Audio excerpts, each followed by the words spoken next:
You have 68 wins. You cannot 69 Nina. Hey everyone, it is the center of attention, Brittany Brooks, and you are watching Simply Reliable Studios. Come on over, Simply. I'm being see, earlier I said something stupid to him, and now this is my receipt. Okay? Sabu's just sabotaging you. Yeah. He sure did. Hijacking. Yeah, he's taking over. Hijacking is a better word. You're right. Good luck. Shout out to Simply Reliable Studios making their Symphony debut, sponsoring this match and the entire Dragon Kai demonstration. Heyo, this is Jack Cartwheel. You are watching Simply Reliable Studios. Say his name and he appears. I believe in Noah. I believe in Datula. The Meltzer of the multiverse. Who the fuck wants to compare themselves to another? How much of a mark do you have to be? You couldn't even pick a professional athlete. You went with a fucking journalist? Grow up, man. We just want to say thank you to Simply Reliable Studios for voting us as Tag Team of the Year. Of course. Because you know what they say, right? If you can't swim, You're bound to drown. Tonight, she is sponsored by Simply Reliable Studios from Orlando, Florida. She is everybody's favorite BFF, Izzy Marino.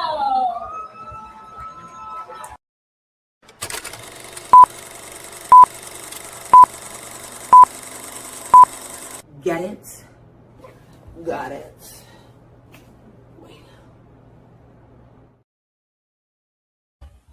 What is going on, everybody, and welcome to another watch-along presentation brought to you by the good folks here at the Simply Reliable Studios. It is I, the Renegade of Wrestling, JJ Williams, joined by Mr. Reliable Walter Cruz. And much like Game Changer Wrestling today, we are in a backyard in the middle of America here for some, can we even call it professional wrestling action? Because I don't think we're going to be seeing any techs or graps here. I think it's just going to be a shit show of extreme. What do you think, Walter? I think it's going to be adjacent to the shit I used to do back in the day. I think it's just going to be us, like the shit we grew up doing. We'll see. I've never tried to shit on backyard wrestling because obviously I did backyard. But we were always kind of like the anti-backyard wrestling, where we weren't the ones that were going out there doing a bunch of crazy spots and barbed wire and light tubes and shit. We actually wrestled. You know, we tried to do the shit that you saw on TV, and yeah, every now and again we'd break out a steel chair, or we'd put a piece of plywood between two tables to make a tape, between two chairs to make a door, or we'd have a ladder match in the middle of the park. But like the stuff that people think of when they think of backyard wrestling, the stigma, we stayed away from. Yeah. So we were never that extreme, but it's definitely going to give me like flashbacks to, 2000 to about 2010 when I was wrestling consistently. I retired full-time when my daughter was born in 2009 and only wrestled part-time, occasionally like, hey man, somebody no-showed. Is there any way you can like jump in? For like a couple years after that.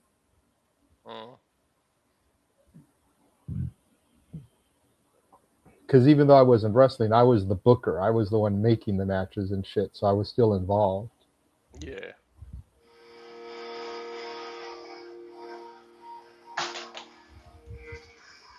Right now we're starting off with a little retrospective of the Backyard series. We used to coin flip to see who would win. Well, see, we had storylines and everything. Like, it was fun. Yeah. We wouldn't do coin flips because you don't want belts moving and changing like every freaking month and shit. Yeah.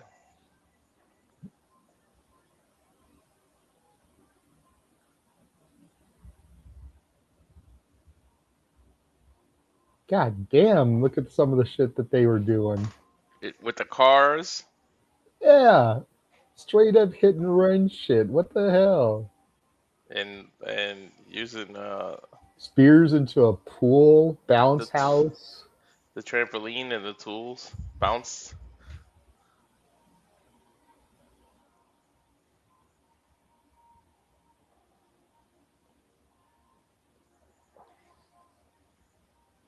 Wow. Yeah, see, we were never this extreme. Us neither. Wow, a Jeep, really? A I'm not toy gonna lie, Jeep? that was funny. Yeah. It made me think of the Mexicals and the Juan Deers and shit. Yeah.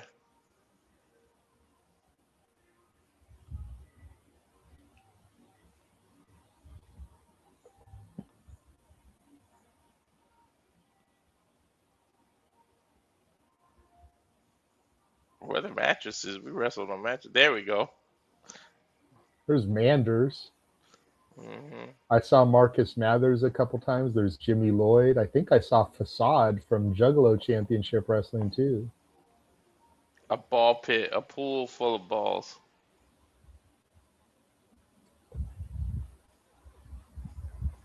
Oh, I switched to the Last Outlaws now. Mm-hmm. Shout out to Pop in the chat, throwing out our old Fed name, the LBWA, Long Beach Wrestling Alliance. That's what I should have worn today. I should have worn my old LBWA t-shirt because I've actually got one with our logo and everything. But it's too damn hot, man. It was almost 90 degrees up here by like 10 o'clock in the morning. I was like, shoot, I am getting on here in a sleeveless t-shirt, cut up. Like, it is too damn hot. It's super hot. And now they're setting off leftover fireworks for the pyros, the opening pyros. That's awesome. Low budget. There's a big pool. You know damn well they were like, hold on, let's save these for tomorrow's show, man. We got to have some pyros. Somebody's gonna go swimming. Lean there on one side of the ring, you see a erected swimming pool on the other side of the ring. The guy who lit the firework before the camera came on looks like a skinny Slade. Mm-hmm. And look at the burn marks already on the wrestling mat from the fireworks and shit.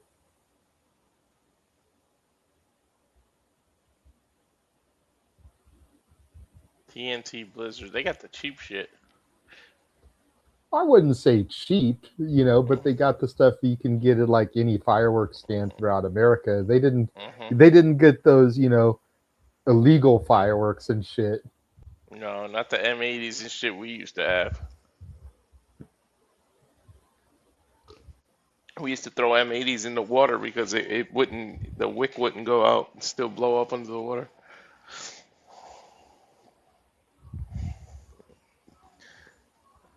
Wonder what neighborhood this is. Just the backyard in USA. They don't expose it because it's literally like somebody's property and they don't want people coming to that. Yeah. Rolling, keep rolling. MLJ with his Lex Luger America shirt. Awesome. I'm in a backyard.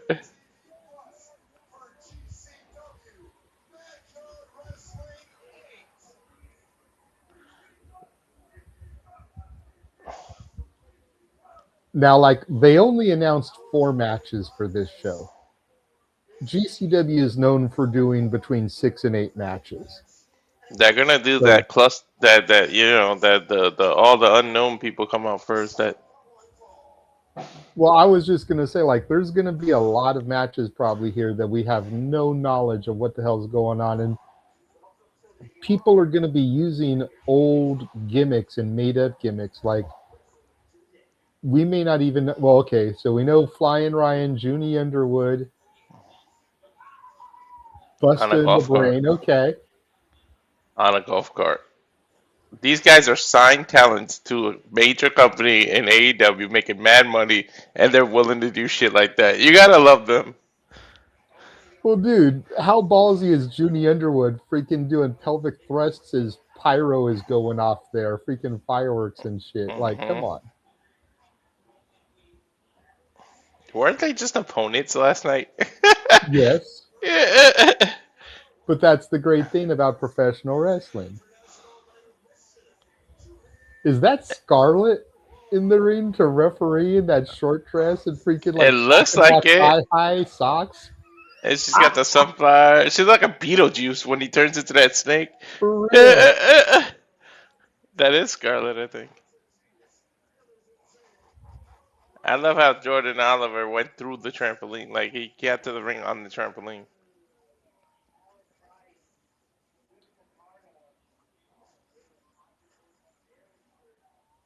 And they're just fucking bear and fireworks. I see Jimmy Lloyd waiting to come out. So he must be one of the opponents, right?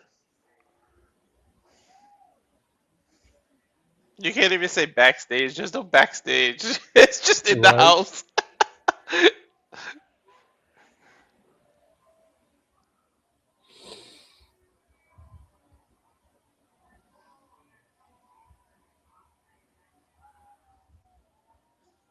Well, there's that Leeds Lewis dude that impressed the hell out of us yesterday with the soccer jersey on. And that's Lloyd. What the hell's his name? Logan, whatever. And I think that's the sturdy dude from yesterday also. Yeah.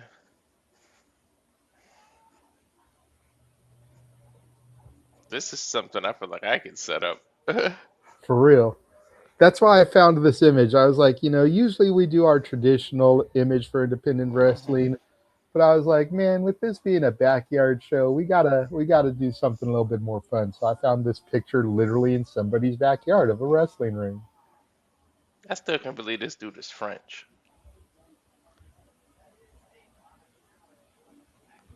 Sportsmanship, giving all the opposition shots of water because it's hot out there.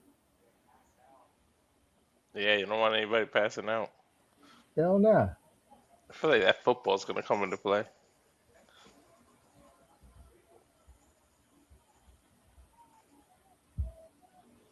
They're still setting off fireworks.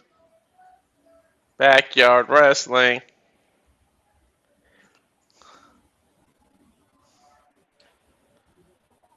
But yeah, man, the irony, the fact that Jordan Oliver and Alec Price, half of the first team that came out are contracted AEW wrestlers, and they're wrestling in a backyard in the middle of nowhere in America.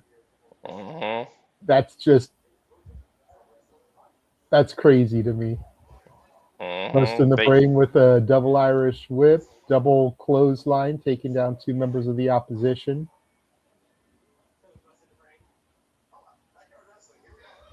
Double team to Leeds Lewis. Hip toss clothesline there, combination from busting the brain. I love their double teams. 30. Springboard clothesline from Oliver. And you gotta love how they're not wearing their traditional gear either. Like, they're wearing like backyard wrestling clothes. The only thing that's traditional is like their knee pads. Yeah, yo, that twisting DDT was hot. That shit was nice.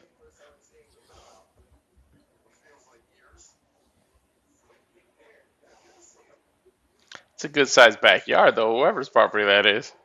That's why I say it's like middle America. I know it's on the eastern border because I see Reed Harris Cooper there. And he's like a New York, New Jersey guy. Usually in the GCW podcast chat room. So shout out to Reed if he goes back and he sees this. Got to meet him during the collective in Vegas because he was hanging out with John, the host of the GCW podcast, a little bit. There are some huge yards in Connecticut, and I think their next show is Hartford. Maybe they went to Connecticut already. Maybe. But it would be kind of weird to be in Connecticut today, then be back in Connecticut next weekend, you know? Yeah.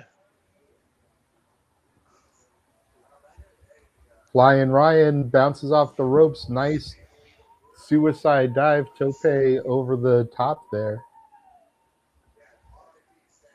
I like how there's no curtains at night. You could just straight up see underneath the ring. That's backyard for you.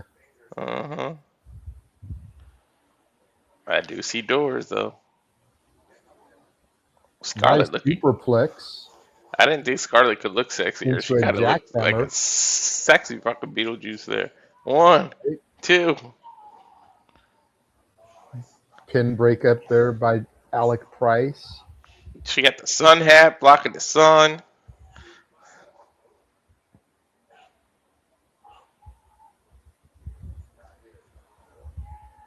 Sunset flip, roll through, Price up, charges in, jumps on the middle rope, boots to the face of Sturdy. Looking for a tornado DDT? No. Tornado suplex. Nice offense there by Alec Price. That might have been a little bit of a brain buster the way he made him hit his head. To almost an angel's wings there. Nice. Nice step up into Guri from this dude on the other team. The only one I'm not really familiar with, don't recognize. Springboard tornado DDT to Price. He hit that shit clean. Junie and Flying Ryan save Price from a potential suplex. Junie Underwood charges in. Nice kick. Flying Ryan off the back of Junie. Poetry in motion.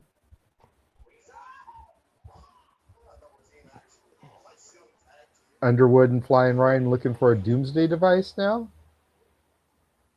No, Canadian Destroyer off of his shoulders. Holy shit.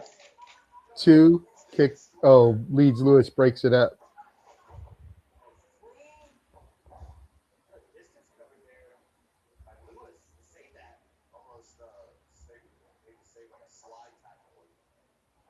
The fact that this dude is on an excursion from France and doing a backyard wrestling show for one of his dates is blowing my mind right now.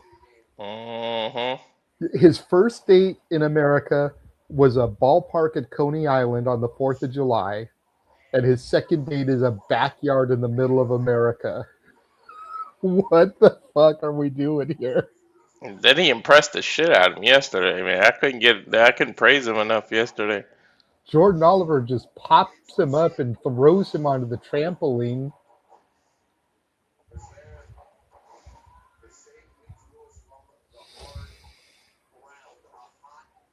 Well, they're lucky because that trampoline, it saved them from hitting the ground, right?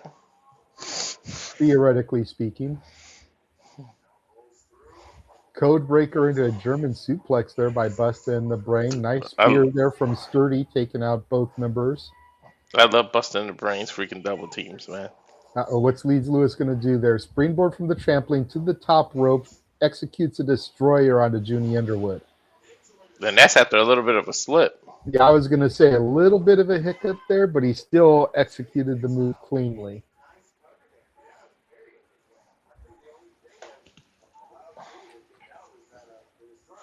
They got the grill bed in the background. Hell yeah.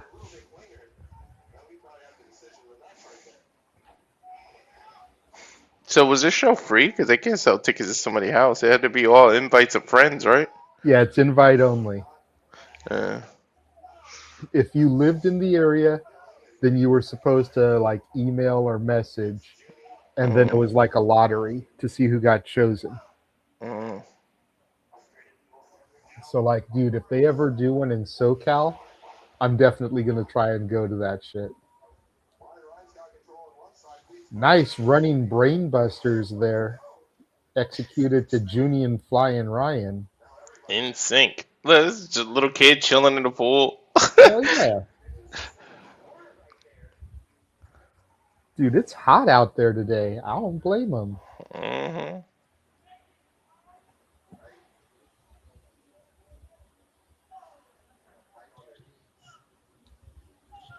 It's like, look, just give us a heads up if you're going to use the pool for a spot, and we'll pull the kid out. Mm-hmm.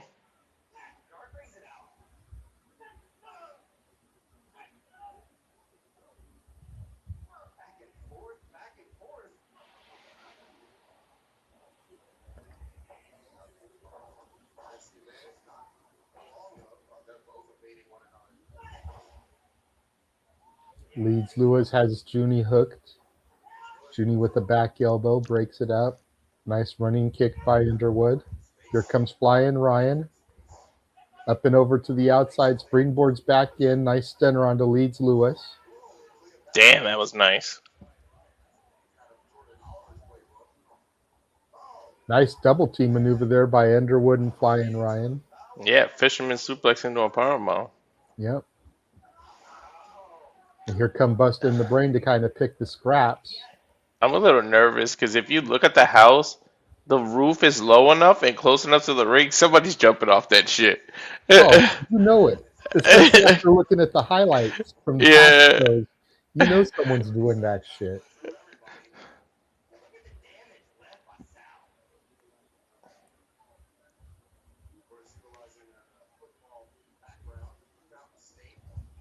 Or even that little like shed area there where like the grills and shit are. Mm-hmm. Off of that roof, bounce on the trampoline, off of the ropes, execute something. Why do we sound like that old Larry Bird and Michael Jordan Gatorade commercial? Off the Right? roof. Nothing but Nothing but that. Ooh, a Junie package Underwood powerbomb. with a well-timed breakup there on the pin attempt for flying Ryan.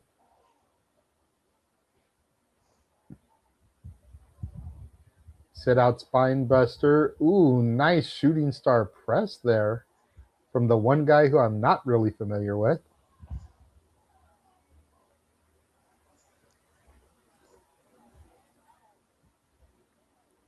Sturdy throws Oliver over the top rope. Here comes Leeds Lewis. Nice little hand spring into a kick.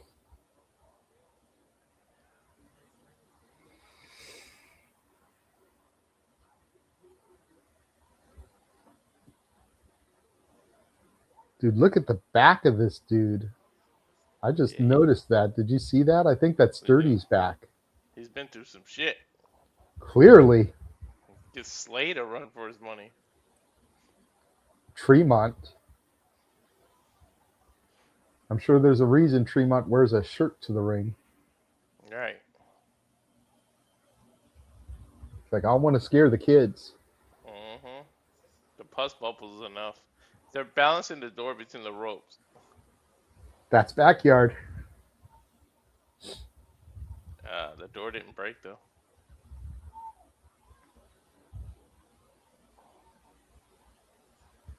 Oliver in with Leeds Lewis now, and we've got a big ol' scramble scrum. Dude, look at the way Jordan Oliver is overselling the shit on that trampoline. Mm-hmm. That was great. Yeah, he's hilarious. I don't think That was some Shawn Michaels selling Hulk Hogan shit there. Right? They're gonna redo this spot to break the table. Still only got a 2 count.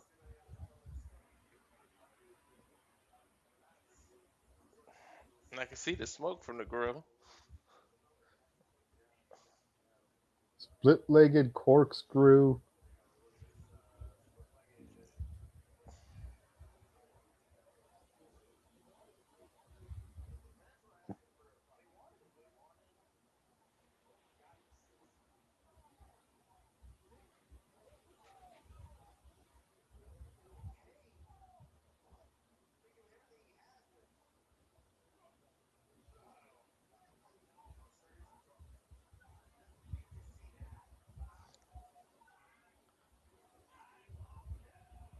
Fuck you! Uh-oh. We transported from backyard to Suplex City. Nice triple suplex, though, by Sturdy. Taking out both Busta and the Brain.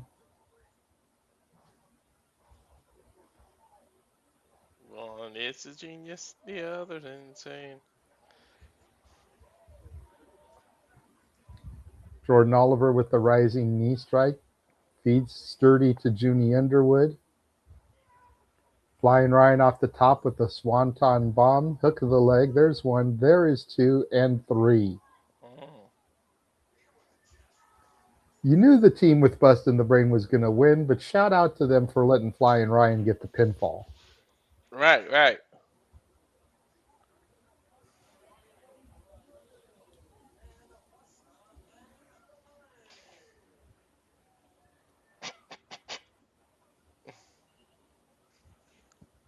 This is influencing me to put on a show with us.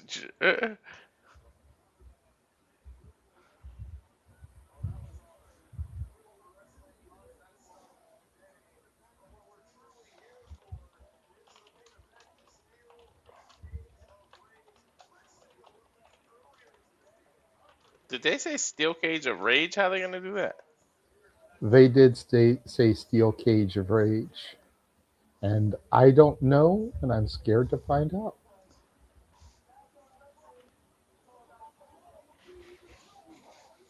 Backyard wrestling is about family and friends, Jordan said.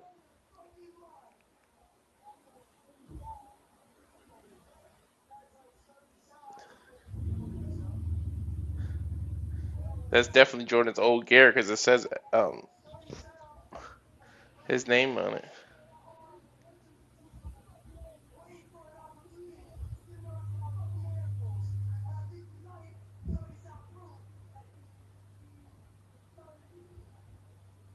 Jordan putting his opponent over. Yeah. Jordan's cool like that, man.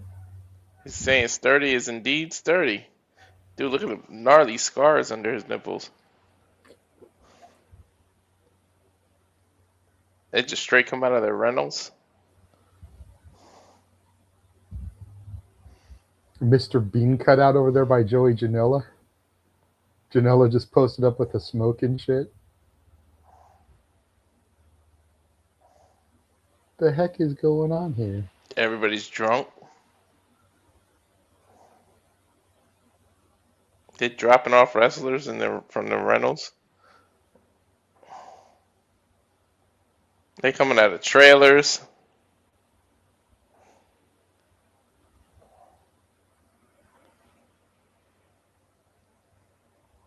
This is earlier today. Fuck you, man.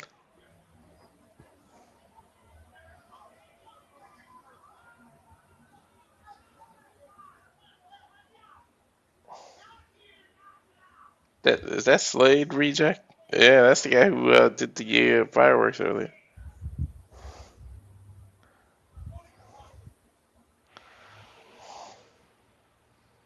They're literally in their in trailers. Right.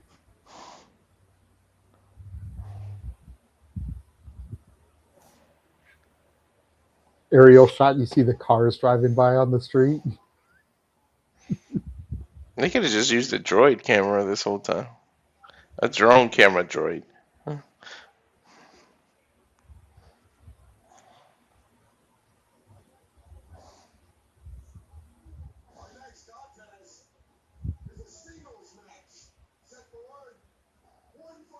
One fall.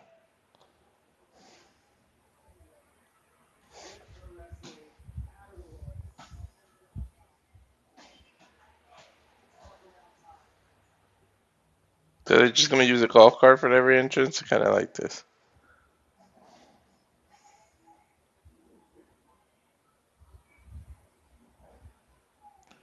He's telling them to back up. He wants to get through it.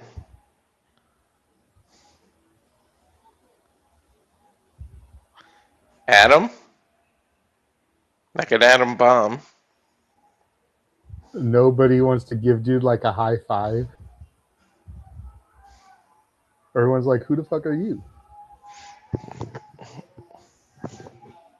Yeah, right? What if in 10 years the biggest star on the planet, bro? You better fucking do what you can. Support people.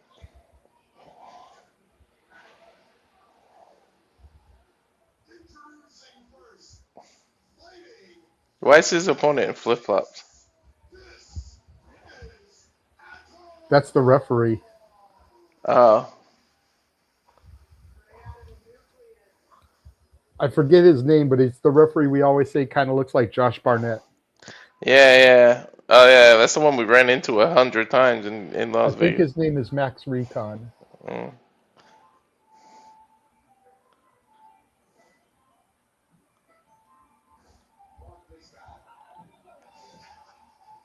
KJ Orso. Better not wear a robe in this hot ass shit. Cage. Oh, his old name. Mm-hmm.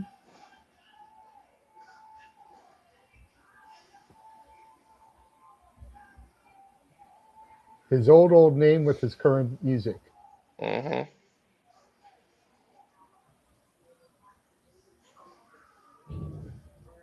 My toxic trait is being so what?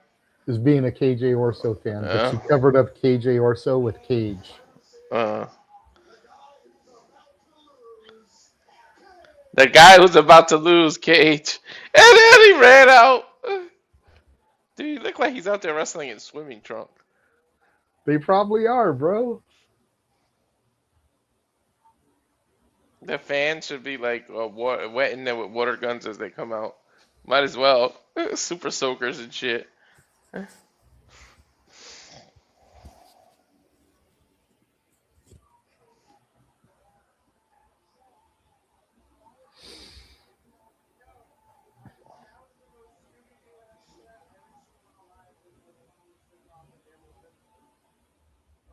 Can't hide much. I don't even think the ref needs to check for hidden weapons. Right. Who the fuck is Adam? Don't know. That's what KJ's asking is who the fuck is this guy? All I know is if your move's not a power bomb so that you can name it Atom Bomb, what the fuck are you doing?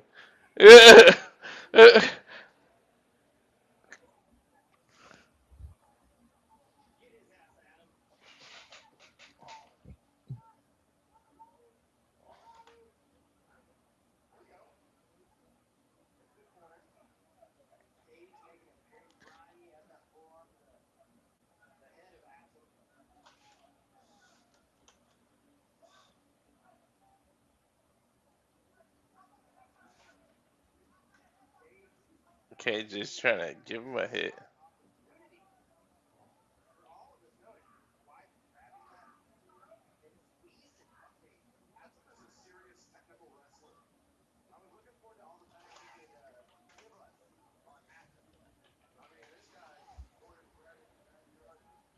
Couldn't give you one single fact about Adam. Nope. Same. His name is Adam. That's all I can tell you about Adam. Mm-hmm. Yeah, I already started thinking of Puzz. Like I'm Nice telling side you. headlock there on the Cage. Has control in the early going. I can tell you that much. True.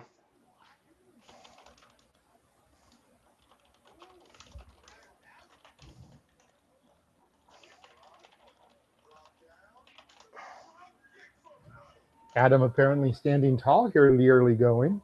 Impressive. Nice drop kick. Shit.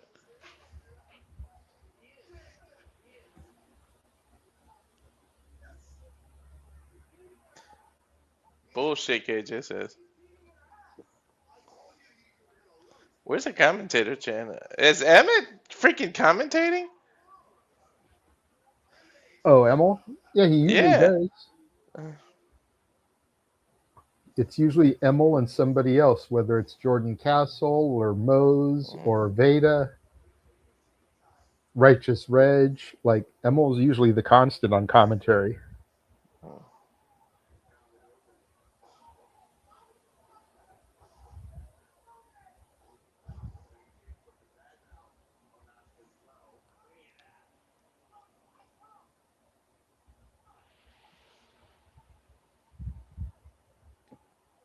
Ooh, look at that stretch. I was going to say, nice stretch there from Cage.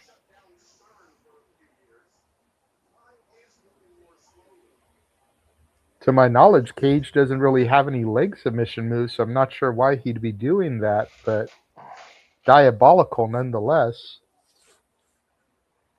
He's spit in the cage.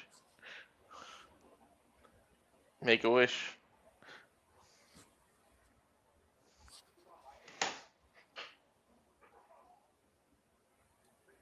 I like that look for KJ though. Or sorry, Cage.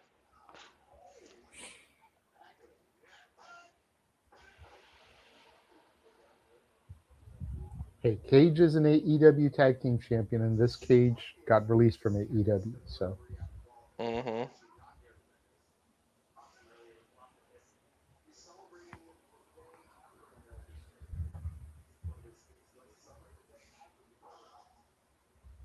the fact that he wanted to do this entire storyline that he's been doing in GCW on AEW television, where he lost his mask and everything, and Tony Khan saw no money in it, just befuddles me sometimes. Right. What is Adam doing? Oh, ooh, nice. Now, do I think KJ would have been like world champion material? No. But I think, after losing the mask, KJ could have been TNT champion, definitely.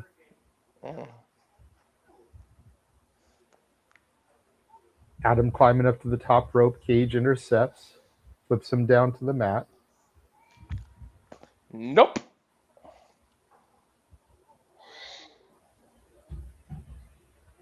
Wait, is this the main event that he was saying that Cage versus someone? Because I thought he said Steel Cage earlier. Oh no, there is a steel cage match. Okay. How the fuck do you do that? I guess they're gonna take an intermission to build a cage around the ring, right? Probably. Traditionally, when they have a cage match, that's the first match they do. They start with it already set up. Nice Hurricane Rana from Adam to Cage off the top there. Mm-hmm. Scott Steiner-esque. The Frankenstein art room. Hook the leg off the clothesline, gets a 2 count on Cage. Dude, that was a hell of a discus clothesline. He's trying to rattle his cage. But I gotta get one. I gotta get one in there. Damn it, Walter.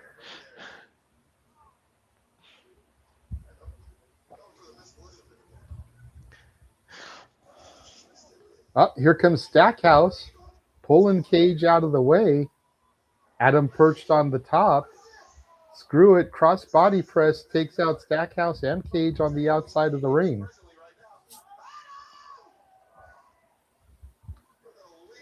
That's just straight ground too. You know that hurts. Mm-hmm. I mean, there's a little bit of like sawdust there. Try to soften it. You got the one thin mat.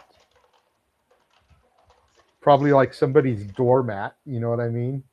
To wipe your feet. Mm-hmm. True.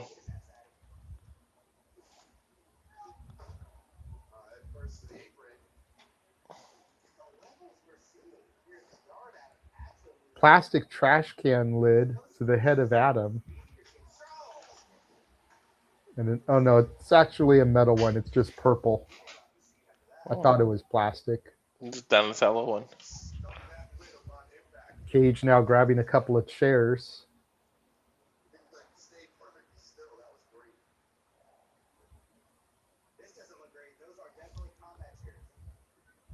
GCW spray painted on the inside of that trash can lid. There's something written on that chair too. Ow. Across Adam's back. Cage getting another door. Getting this door bridge. Looks like a piece of a door. It don't even look like the full of the door. Looks like a closet door. Yeah. Is he gonna trampoline suplex him or something? Oh.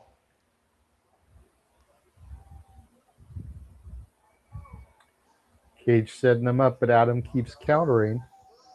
Low blow from Adam to Cage, giving him a temporary advantage. Right in the little cage. Double leg takedown. Slingshot. Cage bounces off the ring post, bounces off the trampoline, laid out across the door bridge. What is Adam going to do here? Yeah, jump on that trampoline, I assume. Stackhouse in the way now as well. Adam on the far turn post. Bounces on the trampoline. Oh, Jesus, that was bad. He went for a shooting star press, but ended up hitting the edge of the trampoline. Well, Stackhouse tried to catch him, too. Rikishi driver through the door bridge.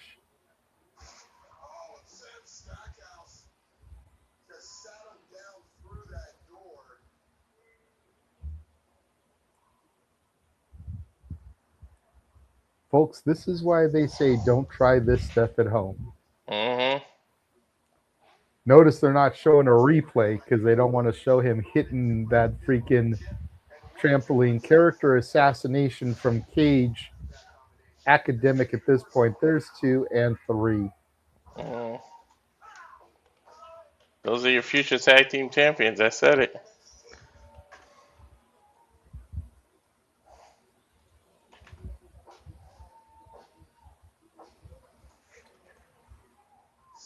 Mm. He said, "I'm sorry, I lied. The winner is Cage." See, there should be no hatred between Emil and Cage. Because Cage is a different gimmick. I know, right? It should strictly be between KJ Orso and Emil. Exactly.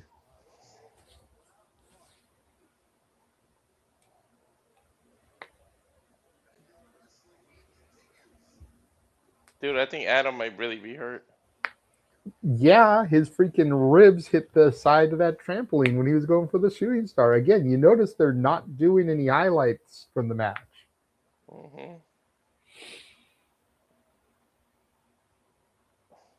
He jumped off of that ring post, bounced once, bounced twice, went for the shooting star, and his ribs and his midsection landed right on the edge of that trampoline.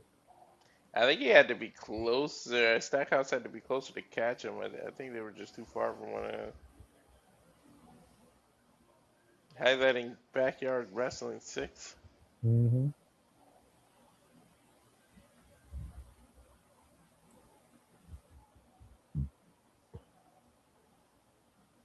They melted the door. Wow. It was Violent J.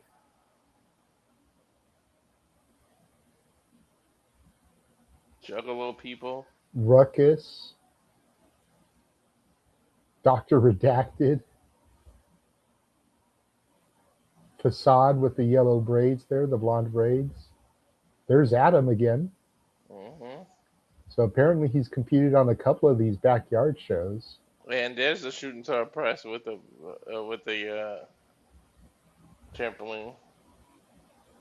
Ew, they had outhouses and got that involved last time. Looks like the same backyard too. Yeah, right?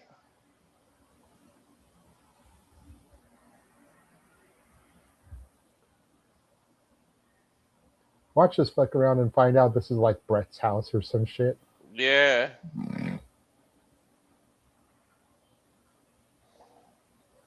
There's a kid in the ring right now. Hey, somebody with a real rough shirt.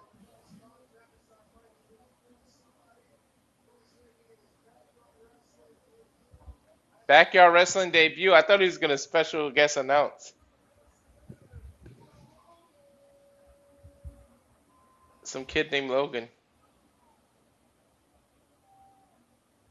He is announcing. He's doing the ring announcing. He's giving them a chance to do the one fall and nobody did it.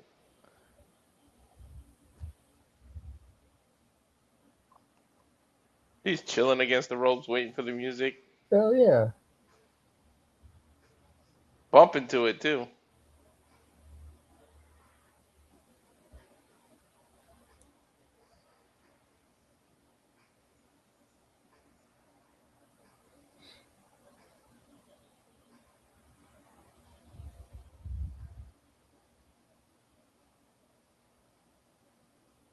Louie June. I thought that said GUM. Oh, it is. CUM? Is that what that says? Cum on his shirt? I'm assuming it has to stand for something. Yes, he does Probably. have a dildo on the end of a driller.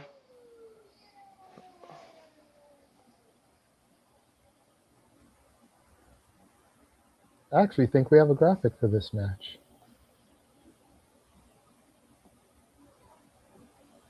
There is no steps to get into this ring.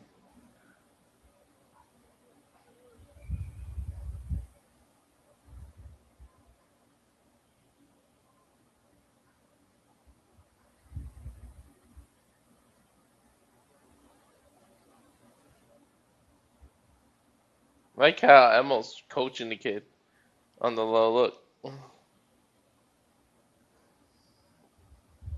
Oh yeah, these two look like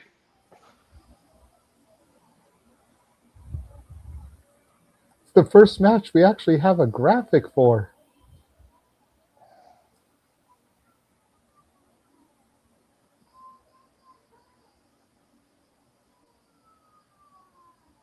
Emanon. Yeah, Jimmy Lloyd. Yeah, I almost said his other name. I was going to say, if you look at the graphic for it, it almost looks like Tommy Shire, Yeah. but apparently it's Jimmy Lloyd, so.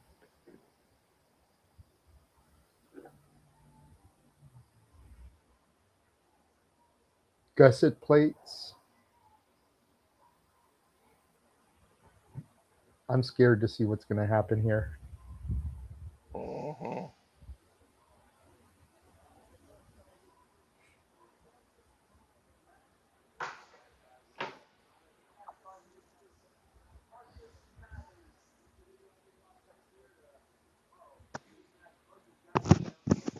I wonder how much it costs to sponsor a GCW.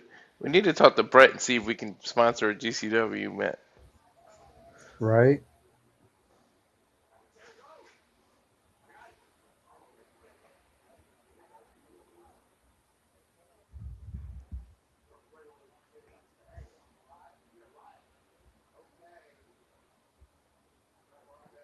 I should put that out in the universe.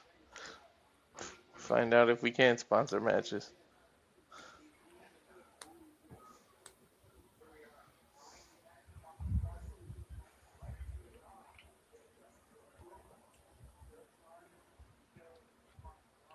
This is just blunt force violence here. Blunt force trauma. Emanon just beating lowlife Louie with the baseball bat with thumbtacks. And then you see the thumbtacks go flying, sticking into the back of lowlife Louie.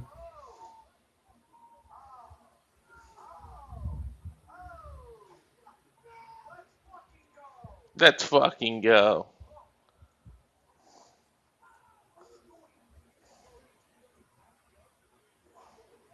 Uh-oh, swimming pool spot. Mm-hmm. No kids are going to be able to go in here after there, because if any of those thumbtacks come off in the pool, that could be dangerous. Mm-hmm. Oh, no, maybe not. Oh, no. Yeah, there they go. Lowlife Louie into the pool. Kids are unable to swim in there anymore today. And a gusset plate into the arm, which means that there's probably going to be blood now floating in the pool. That's not sanitary, everyone. Mm-mm.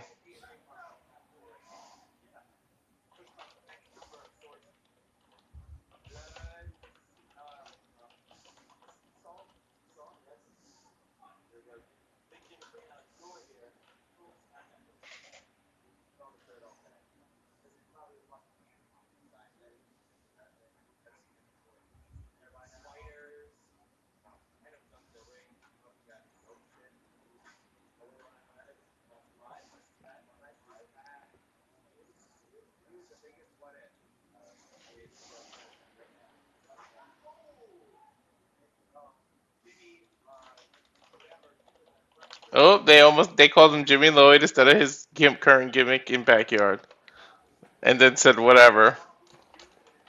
Well, I mean, you got to figure virtually every week MLJ calls these guys by one name, and now one time a year they're trying to go by something different.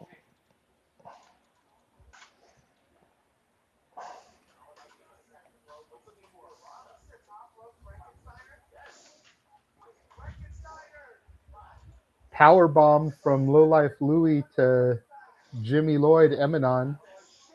Through the door bridge, hooks the leg. There's one. There's two. Kick out. You can see Jordan Oliver and Junie Underwood in the backdrop there. Bottles of water and shit, just watching and chilling. Yeah, well, there's no backstage arena to go to right They're like, hold up, when's the hot dog then? I was told I was getting a hot dog and a handshake. I already got the handshake. Where's the hot dog? The thumbtacks in the back of this guy. From that baseball bat.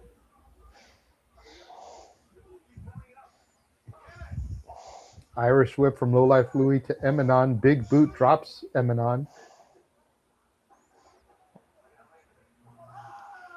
Lowlife Louie off the rope. Nice leg drop. Hey, Lowlife, your titties hanging low, your nipples out, man. There's two.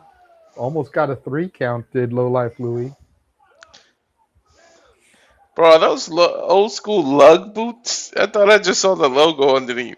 Probably. Either that or Timberlands. Oh, Lowlife Louie now has a dildo on a drill. Does that make it a dildo? A dildo, yeah. That's not the kind of meat people want on the grill in the backyard.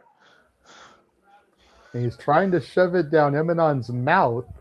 Now they're trying to shove it into the ref's mouth, and it's in the referee's mouth. That's the wrong kind of sausage. The dildo is in the ref's mouth. Sausage fest. DDT from Lowlife Louie to Emanon goes for the pin attempt, but the referee is out of position because of the dildo. Completely missed the pinfall attempt. Who knows what hole has that been in? You know, I was trying not to go there, dude. I felt like that was way too obvious. Damn it, Walter, you fucking idiot. He removed it. He's just going to slap him with some meat. It's the whole definition of big man slapping man meat.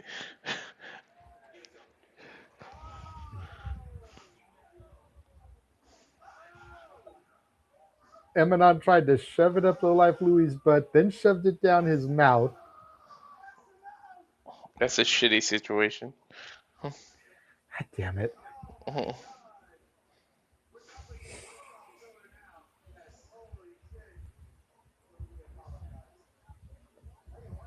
Right in front of Reed there. In case you're wondering, Reed's the guy in the tie-dye shirt. When they signed the contract, I guess he knew what he was in for, right? Uh-oh. He knew the drill, lighting off a firework. Oh, God, we saw this in the highlight package. Pointing it at Lowlife Louie as it begins to fire off. Using the pyros to burn him. He had to walk closer to it. Got to be careful for the referee there. Is that an exploding dildo now?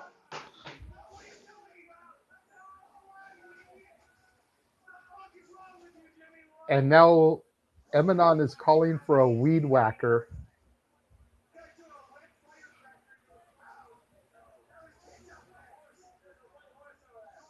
Steel chair to Lowlife Louie. Pinfall. 1, 2, 3. That is it. Well, thankfully, this is over now, and the pyro is still going off. He got his weed whacked, so shit. He should have lost. This is crazy. Yeah, like I'm cool with a bunch of shit, but like that was a little extra, even for me. Extra meat. Even for me, that was extra. I was like, wow, okay. Well, Nick, no bleeding assholes, but there was dildos in the assholes. I know, right? Nick missed it.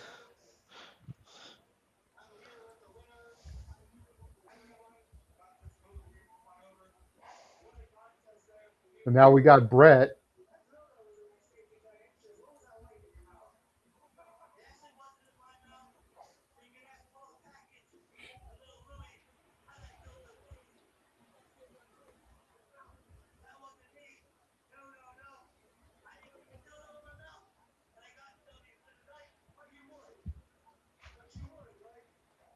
Brett asked him if he would.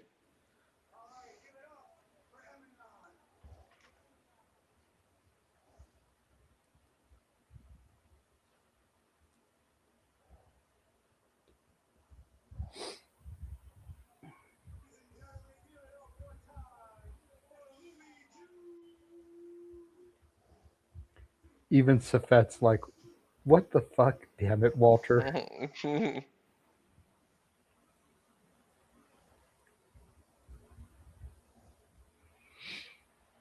I just put in our group chat what Nick missed. I'm waiting to see his reaction. No, there was cocaine in the backyard last year. Did that bring out the DEA?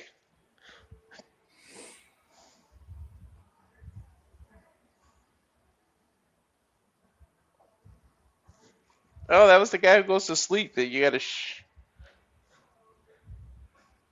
There's cocaine. Yep, I saw this show last year. We did a watch along of it. You can go to the archives and check out our watch along from Backyard Wrestling 7 last year.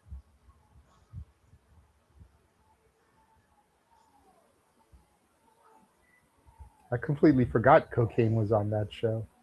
July 4th, too.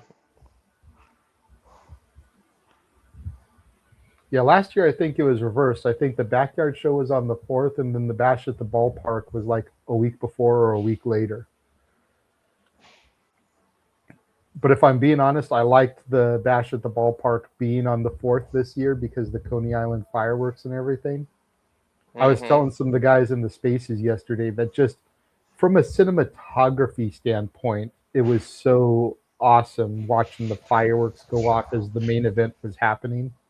It was.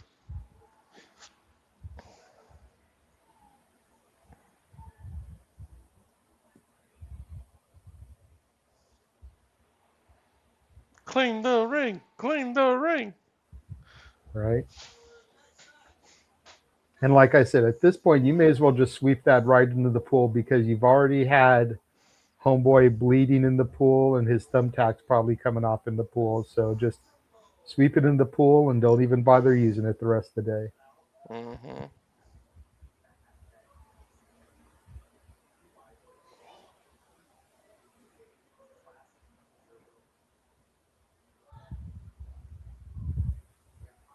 If there's Jordan in the background, Junie Underwood, female fan of some sort, Anakin Murphy coming out. You mean Acreum? Acreum.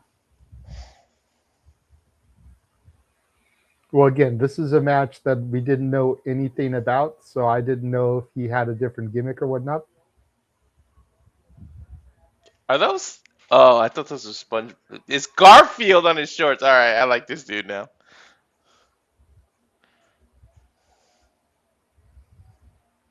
Dude's got some old school Garfield shorts. Is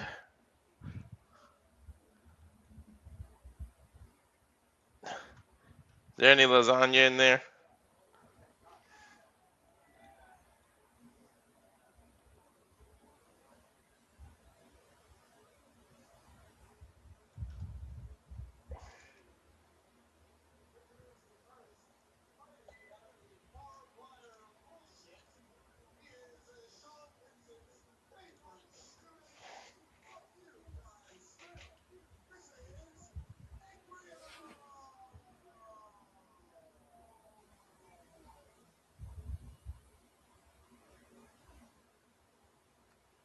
Yeah, I still don't really know what to think about Anakin Murphy, you know?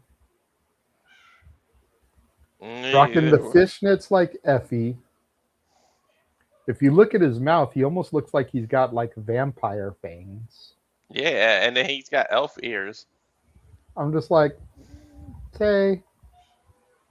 I'm all for weirdness. You know, I'm not gonna sit here and clown anybody. But just, you know, It's are hard to those get a. light tubes or lightsabers? Like, because he is fighting a guy named Anakin. I can't tell if those were lightsabers or light tubes because the hand. No, okay, yeah, they're light tubes because he just got the big box out from under the ring. We're gonna be in for some shit. Mm-hmm.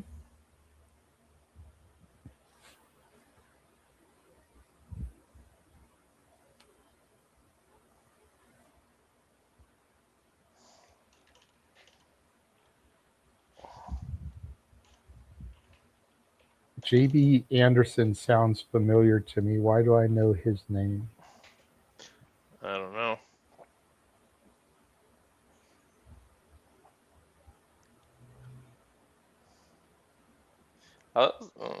Yeah. Focus Pro, that's why. He was mentioned a couple times when we interviewed Evan Zalios of Focus Pro Wrestling. Remember how he was talking about how they do quote unquote relaxed rules matches? I mean, this is the third person, Connor. Okay.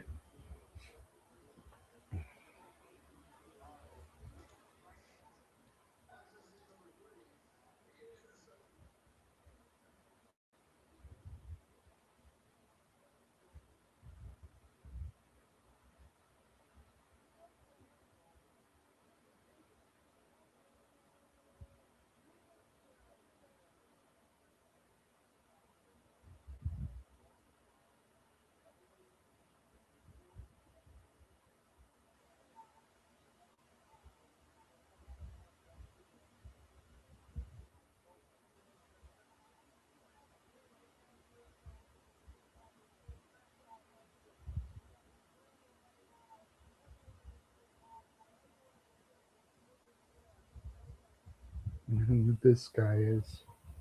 I might have missed the tag because I was looking at something else.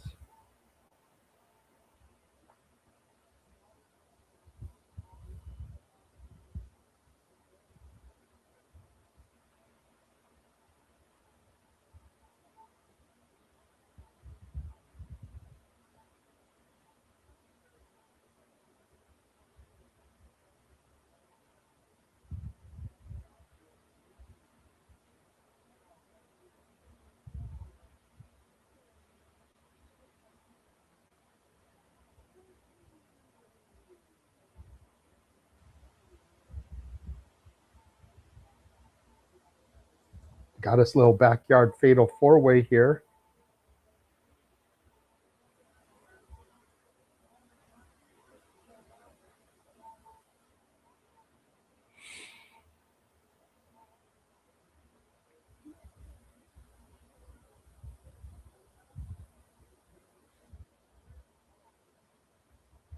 No, they're looking at the entranceway. We're getting more people here.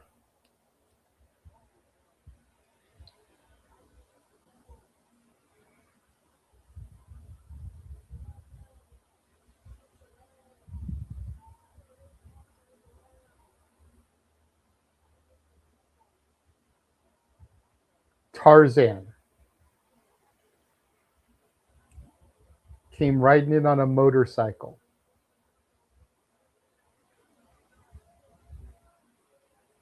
Smoking.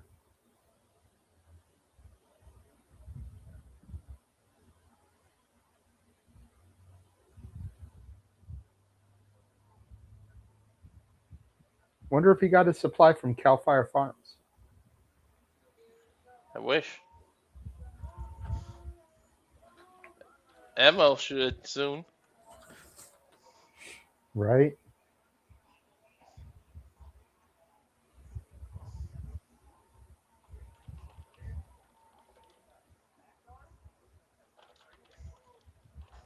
So we got 5 people in this match so far. Tarzan. Who's this?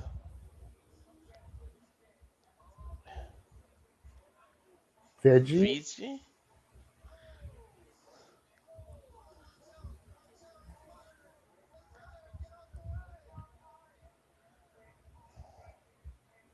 Got to make sure that hair doesn't catch on fire with the pyros. Like, I'm not even trying to be funny, but you know the oil that they usually use in those things, like, got to be careful. I have no idea who Veggie is or what old I gimmick have that no is. idea who half these people are. I know JB Anderson. I know freaking Anakin Murphy, Acronym. I don't know anybody else in this bitch. Nope. Did they say that guy's name is Tarzan, or you said that? Yes, no. The tag said Tarzan, and he came in on the back of a motorcycle.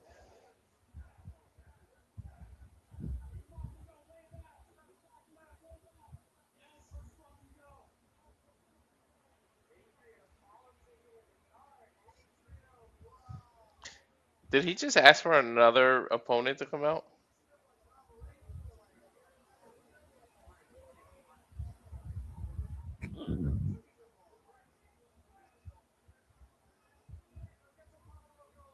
It's a big ass, yeah. House because look how many cars fit.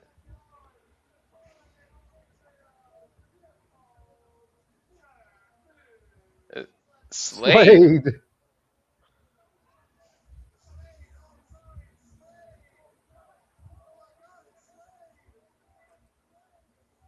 Not the Slade you're used to.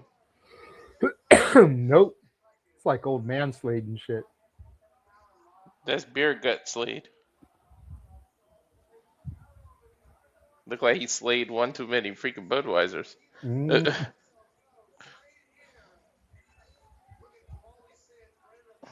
Kind of looks like Detective Stabler.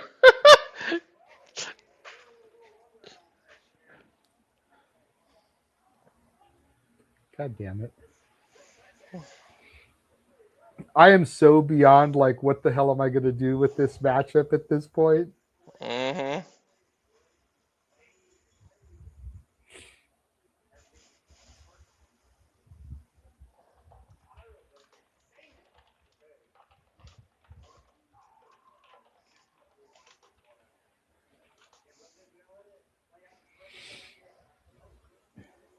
You got VG, a Tarzan.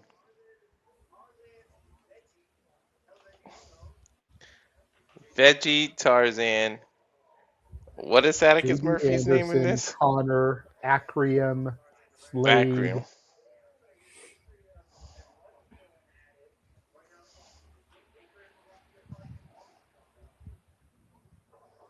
All I know right now is Tarzan and Veggie are going at it in the ring. What is he? That was a nice head scissors into an arm drag from Veggie. That was impressive. Mm-hmm. Another head scissors. Oh shit! Kept going. Whirly whirl. Okay, okay. I'm impressed by Veggie's athleticism.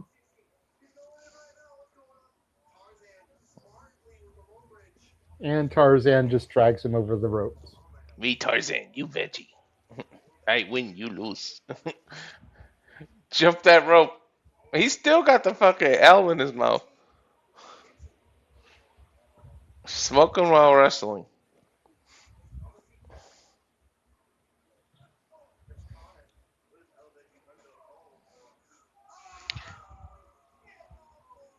Yo, gave him a destroyer from the inside the ring to the outside. Mm-hmm. In the freaking hard ground. And he caught him like by the ankles, like at the very last second. Look at Veggie impressive. You see, he's always somebody impressive. Mm-hmm. Yesterday was that Lewis guy.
Dude, he just did an FU to the trampoline.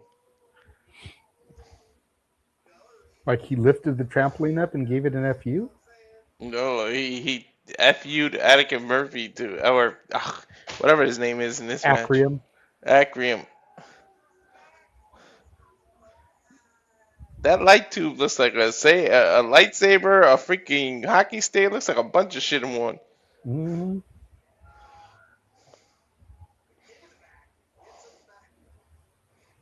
And I know that guy's in pain because I can see he's sunburned on top of that. Getting hit with this in the back.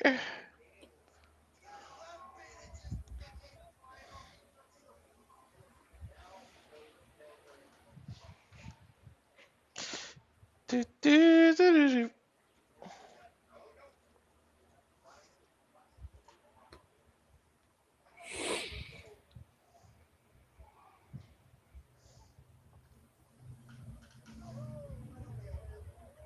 No, The he's box of light tubes just over the head. that's just crazy.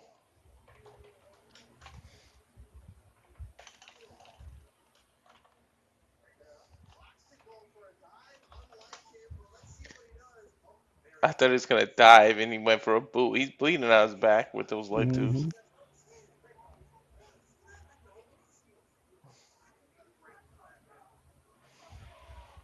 Is he bleeding on the back from the light tubes, or is he bleeding from that stick shot? Because if he was blistered enough from the sunburn, he could have just been like popping blisters and shit. Right.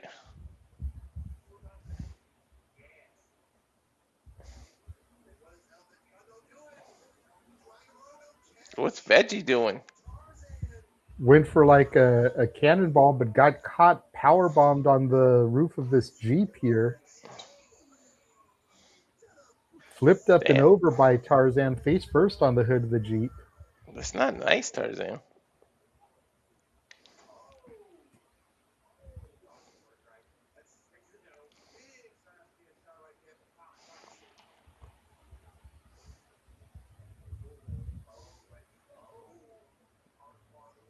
JB just went hard against it. Ring post.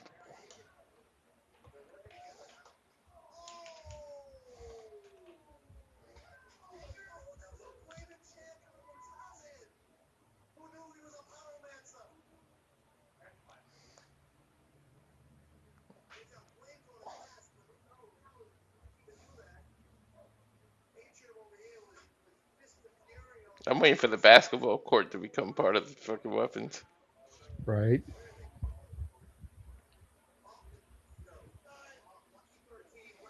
There's a media truck, and they're jumping off of it.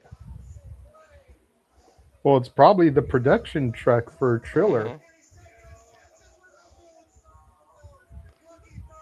And he moonsault right off of it.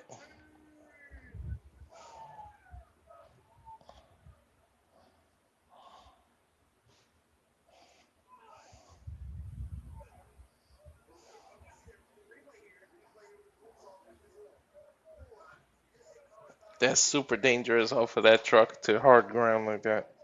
Right.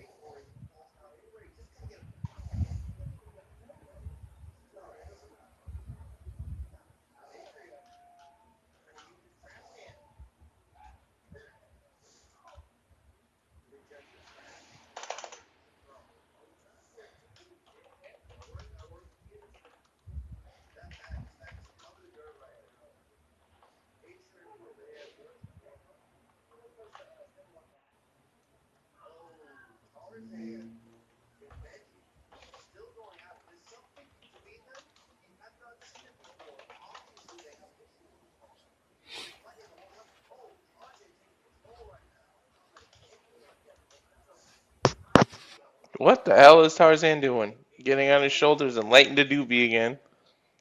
Oh, he lit his eyebrow! Or his hair with the lighter.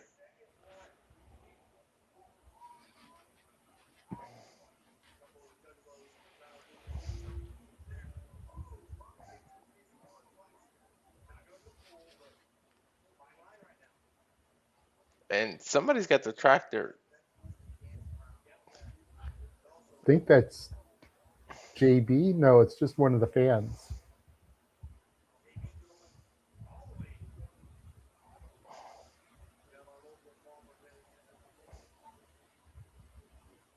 What is Tarzan doing?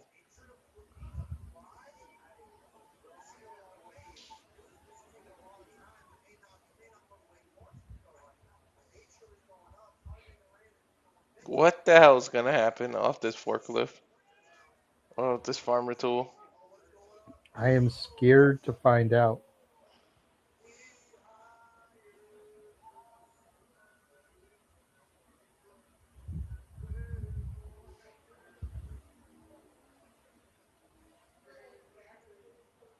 Everybody's up too. Crossbody.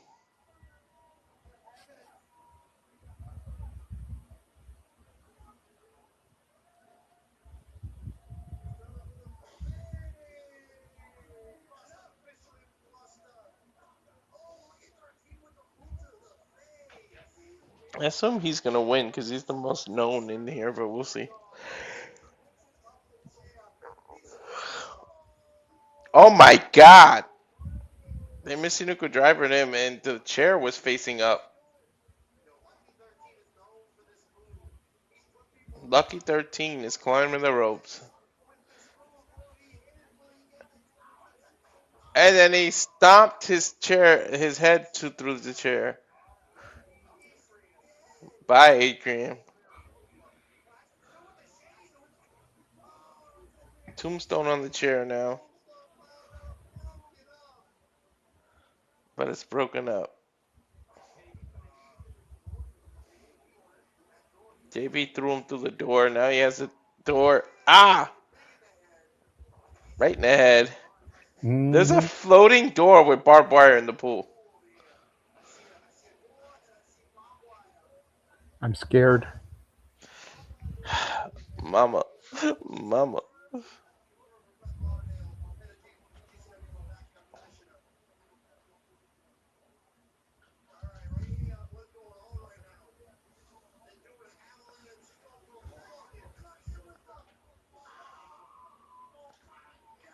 Wow.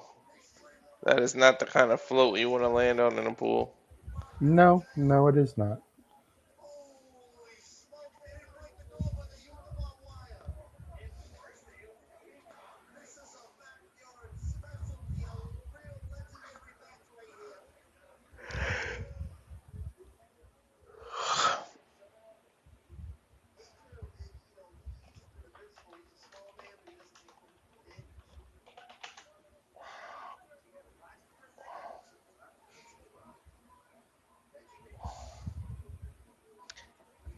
You're supposed to eat your veggies, not play with your food. What are you guys doing?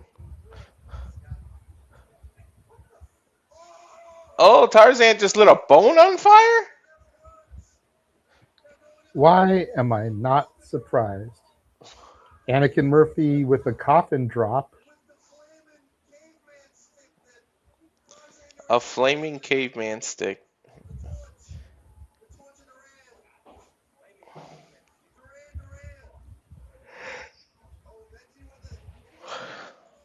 Veggie hit a That's the 619. yawning, dude. Why is you're catching it? Hell yeah, it's just contagious, bro. Stop yawning. Veggie! Oh shit! Tarzan 2 rolled it back counter. over. What is that? A Michinoku driver of sorts.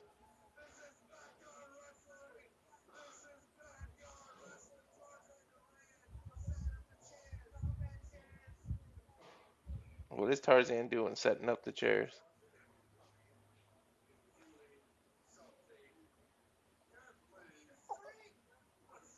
Stalling suplex and then drops him on his chair. It's over. 1, 2, 3. Damn.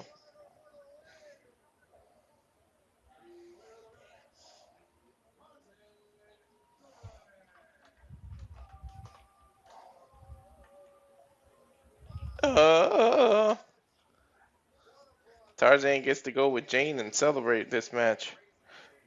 Yep.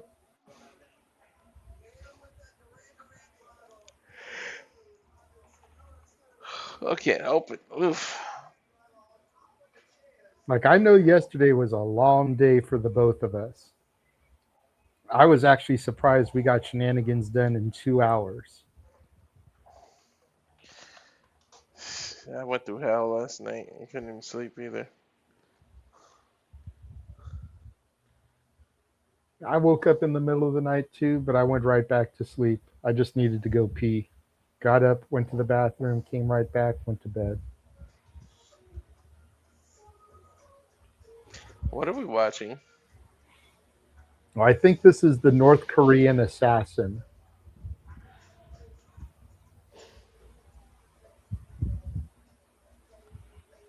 He's going to be fighting essentially Joey Janela. And see, look, he's watching the Insight with Joey Janela and Chris Van Vliet. Damn it. Well, Joey ain't coming to us if he's been on Chris Van Vliet.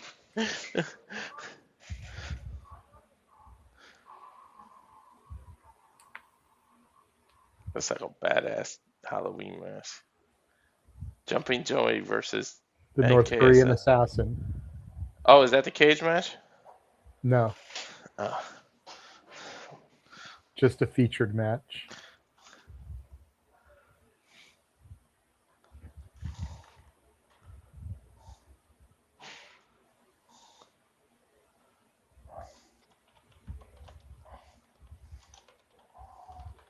We still have Mr. J versus Little Skittle, which that's the steel cage of rage match, and JJ Allin versus Crazy Mike.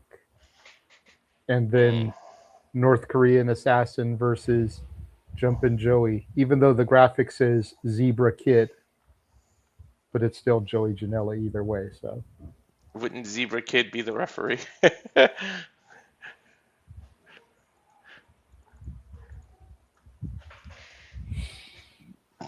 This looks like this is taking place at a house, not in the backyard.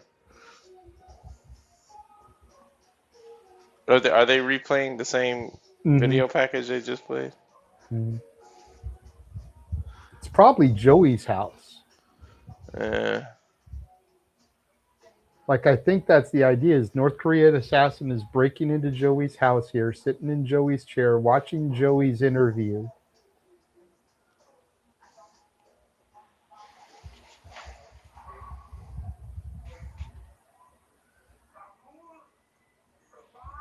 Question is, who is the North Korean assassin? I have no idea. Height and build almost looks like Otis Koger. That image almost looks like Takeda. You know? Masashi Takeda or whatever his name is. It might be Takeda. Wait, the one who won the tournament? Yeah. Yeah. The sun's starting to come down, so you might be right about the whole East Coast thing, because that makes it 7:25 over there. Mm-hmm.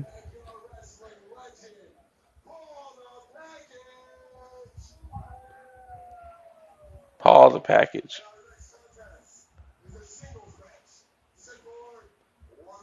One fall.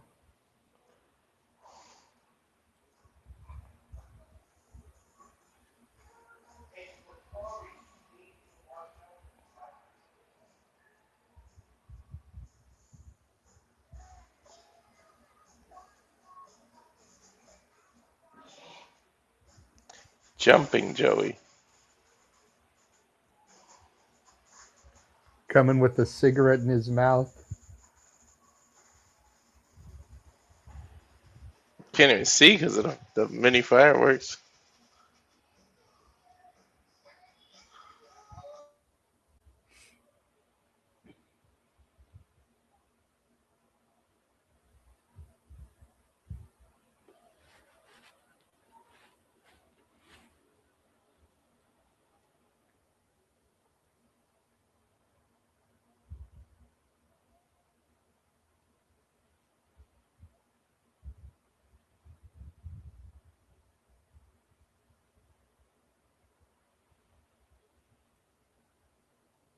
Jumping Joey going over to the fence and taking a leak before going to the ring.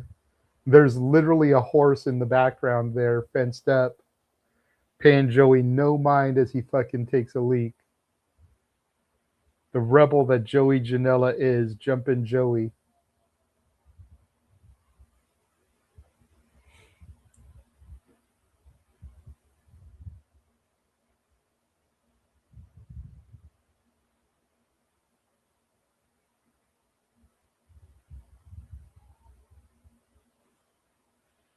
See, if I were to do something like this, I'll wait for Walter to come back.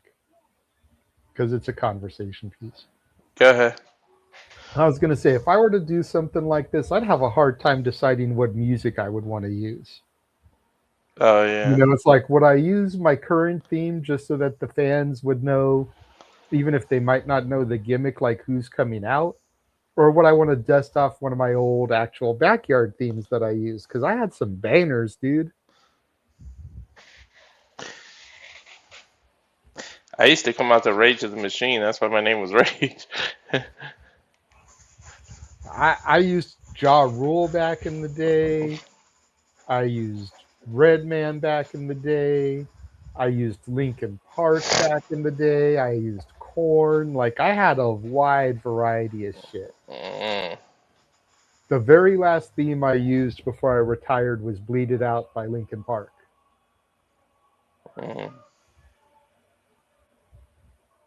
Is the mask supposed to be Kim Jong-un? Mm-hmm.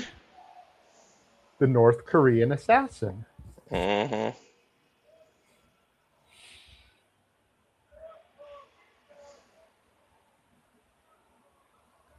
This is hilarious because this would not fly anywhere else on any other show.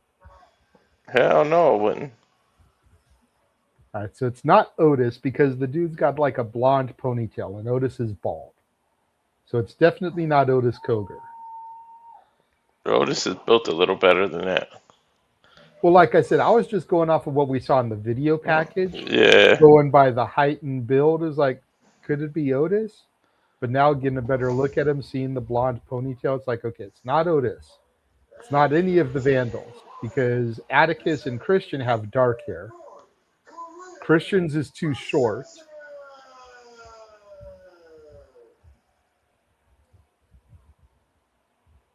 Okay, it's this dude in the face paint that we've been seeing throughout the night.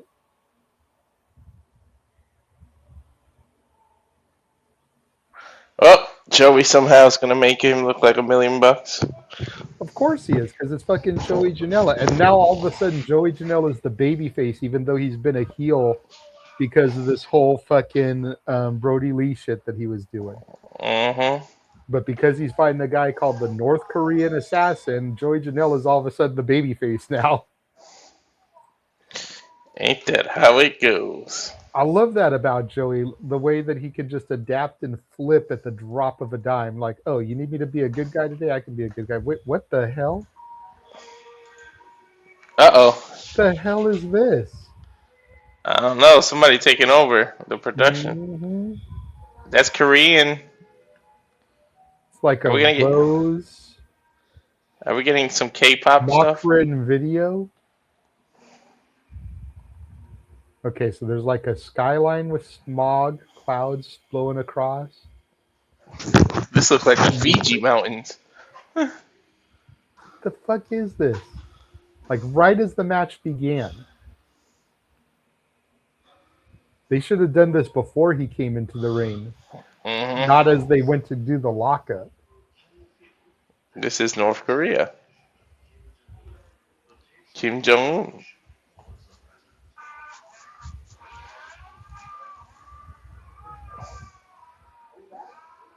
You heard North Korean assassin, Charles. And we go back and he's already bleeding. Little propaganda video. Even the commentators are like, what the hell was that? Like I said, it would have made sense to play before he came to the ring or as he was coming to the ring for like his introduction, you know, like a Titantron. Mm-hmm. But it didn't make sense for it to hit when they'd started the match. Joey with a barbed wire door set up outside the ring. Throws the North Korean assassin into it.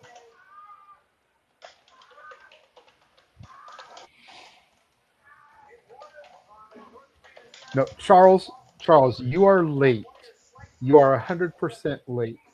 There was a match earlier that had a dildo on a drill that was put into the referee's mouth and made to spin in the referee's mouth. We called it a drill dough.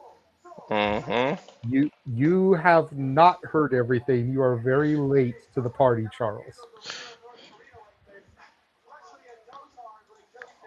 Yeah, it brought a whole definition to big men slapping man meat. Joey Sabu's the chair to the North Korean assassin, just chucking it at his head.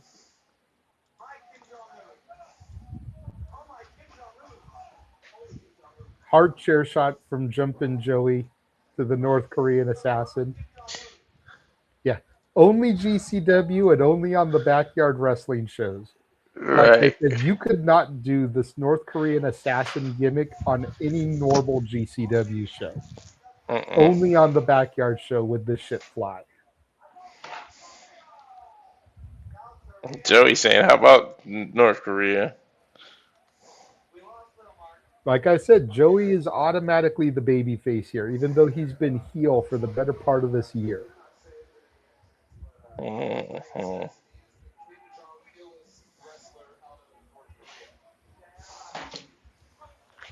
North Korean assassin seated, Joey just unloading punches to the bloody face. Joey perched on the second rope now, going to the top rope. Jumpin' Joey gonna jump off the top. North Korean assassin up, and he throws Joey through the chair, making the chair collapse.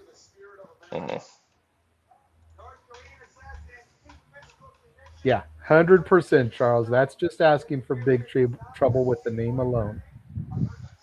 Oh, shit, let me go ahead and bring the graphic up because we actually do have a graphic for this match. I completely forgot. I had it ready to go.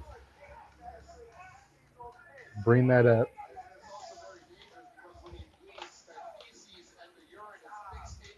One of only 4 matches for this show that were announced in advance. Everything else has been impromptu.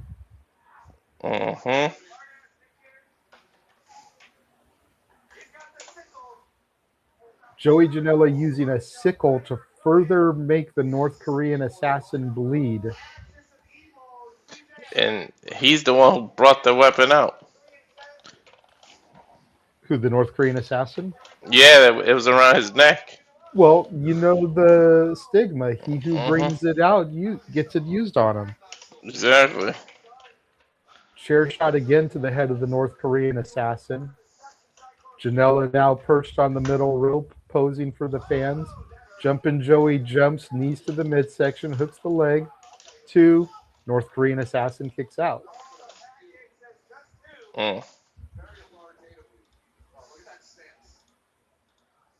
Joey's got a gnarly mark on his back there. Doesn't look like it's bleeding.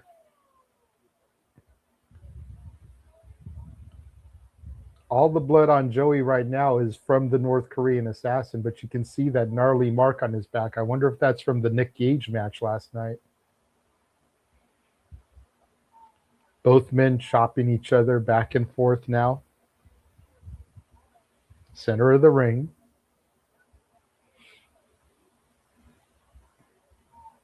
Neither man really phasing each other.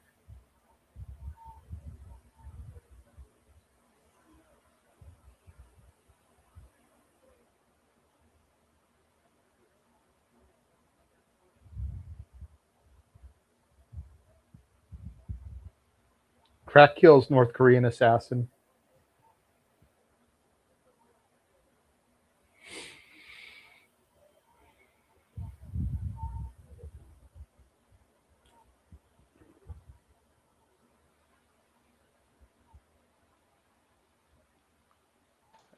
I thought he was a North Korean dictator, not a freaking plumber. Right?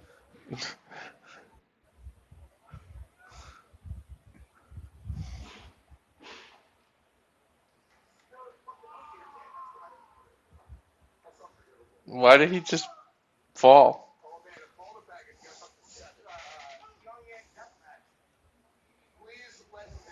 Because the script told him to. Right? Charles, I just messaged you the link on X if you want to pop in and join us. Because we can't sit here and say we're professionally calling this. This is such a shit show. We're barely calling it. We're more reacting to anything. I mean, we do advertise alternative commentary and live reactions. We're more reacting to this show than anything. Uh-huh. Both men now trading punches center of the ring. Well, I mean, in our defense, it's hard to provide alternative commentary when you barely know the talent that are being featured in the matches. Like, we've maybe known a dozen of the people in the 5 or 6 matches we've had so far.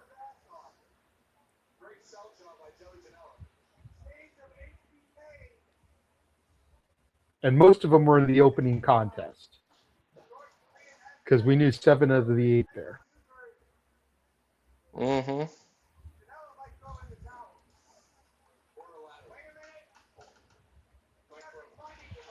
Joey Janela now has a ladder he's bringing into the ring.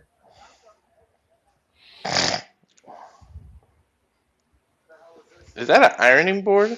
Yes, it is, without the cover. Chucks it, it hits the North Korean assassin in the head.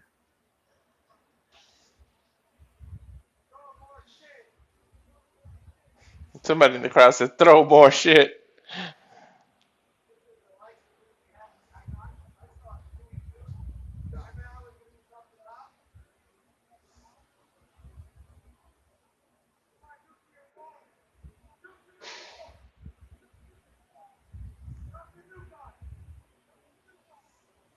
What do we got going on now? Joey getting back in the ring here. We got another barbed wire door to the ring. See, asshole? Now I'm yawning a lot because you were yawning. Mm-hmm. That shit's contagious, fucker. Right? Dude, that's a painter's ladder. It's a backyard style ladder. They're not going to have the fucking WWE professional shit. Mm-hmm.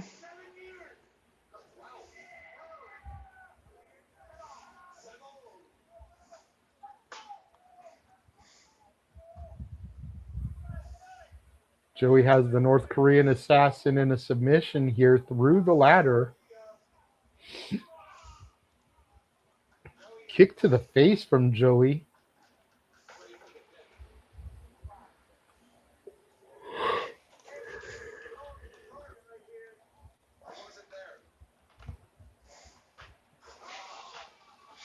He rolled the ladder down. He hit his own little nuts, though. His own Janela's. Mm-hmm. He hit himself right into Joey. Well, at least he gets to go home to Megan Bain and have her massage them. Right.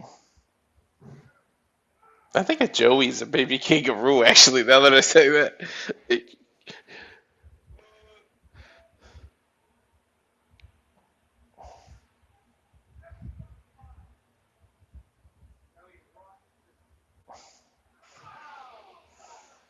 And just throws the freaking ironing board on the back of the North Korean assassin. I guess he's ironing the details here. Right. Ironing Look at that. Look at that freaking cut on his back. Yeah, that's what I was saying earlier. Like, it's not bleeding, though, so it's not fresh. I wonder if that's from the Nick Gage match last night.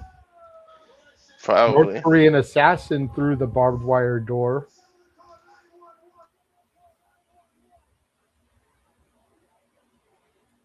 Because it does look fresh on his back, but it's not bleeding, so it looks like it's healed up a little bit.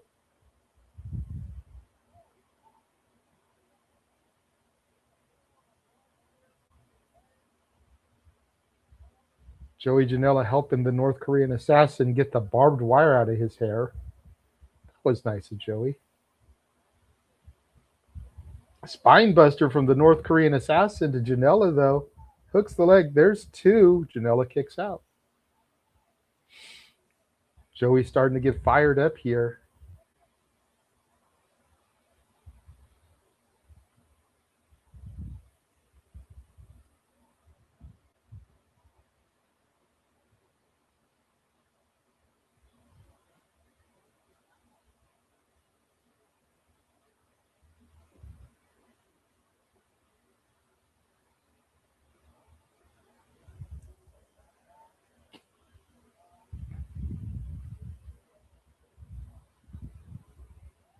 Janela now to the top rope.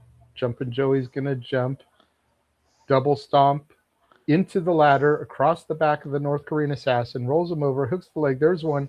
There is two, and the North Korean assassin kicks out.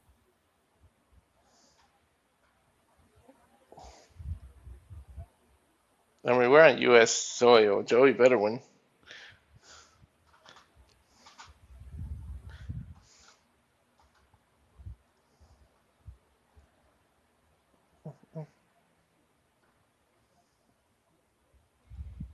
One, two. North Korean assassin again kicks out. There is no quit in North Korea. Jeez.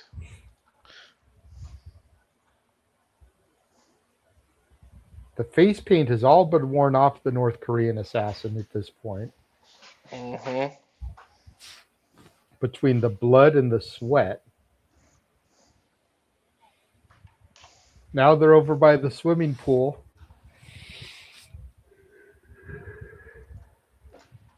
It's definitely hot as balls.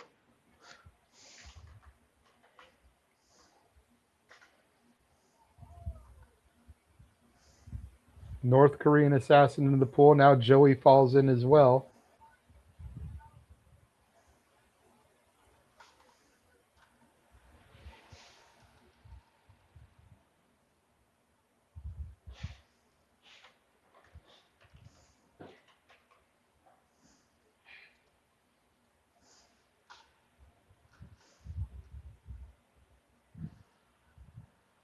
Both men chopping each other in the middle of the swimming pool.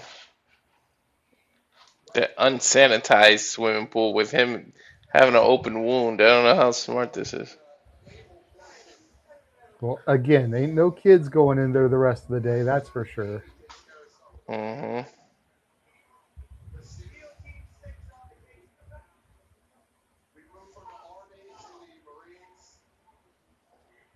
Is Joey trying to waterboard him for a submission? I guess. That'd be different. There's another door with barbed wire set up outside of the pool there. Not sure if those are fireworks or floaties that are kind of stuck to it as well. They look like the floaties in the pool there. Maybe, yeah. Looks like Janela won via submission from waterboarding him. Oh, shoot.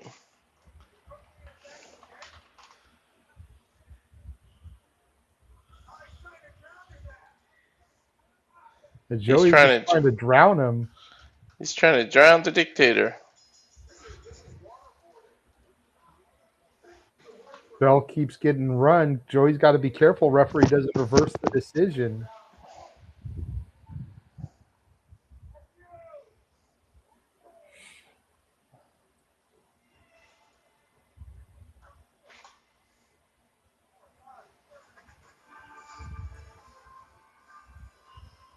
There's a picture of him fishing? With the North Korean assassin, like they used to be friends together. Hmm.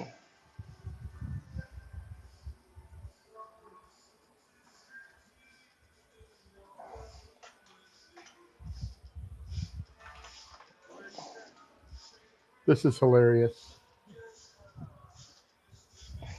Used to be.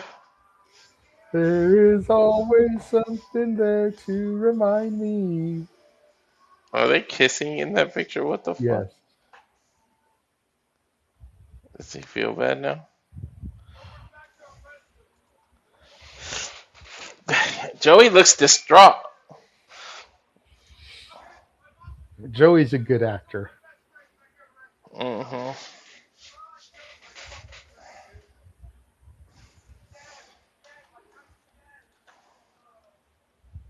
You said dead, dead, my friend is dead.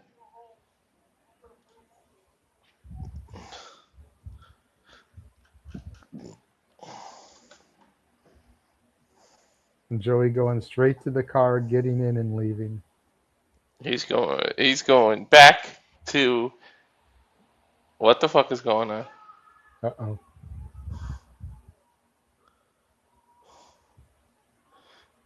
North Korea he's in the car.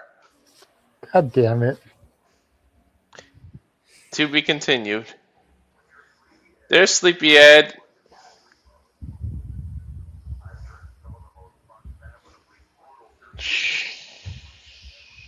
When he comes out. That was the funnest part in fucking Vegas when he came out.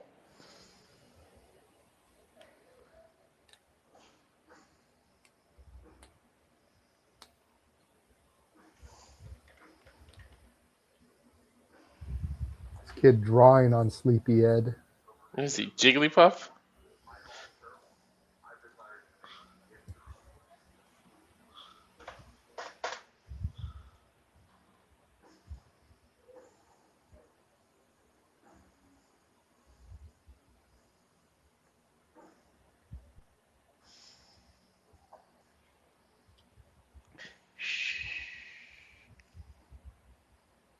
Surprised he stayed long enough to go to the employees, huh?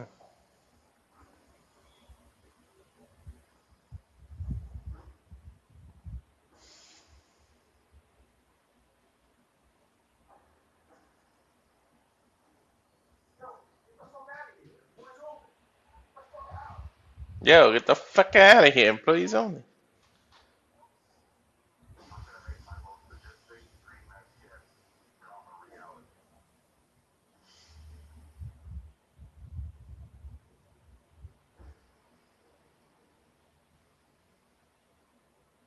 Getting like he's stealing a bunch of shit. Dumpster diving, what the fuck? Mm-hmm.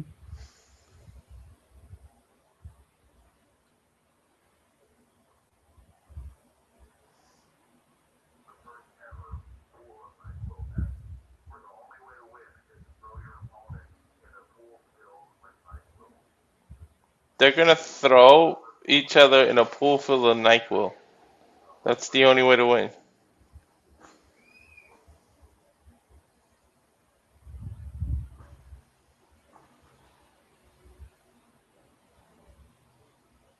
What the fuck is this? Against Sean the Spider.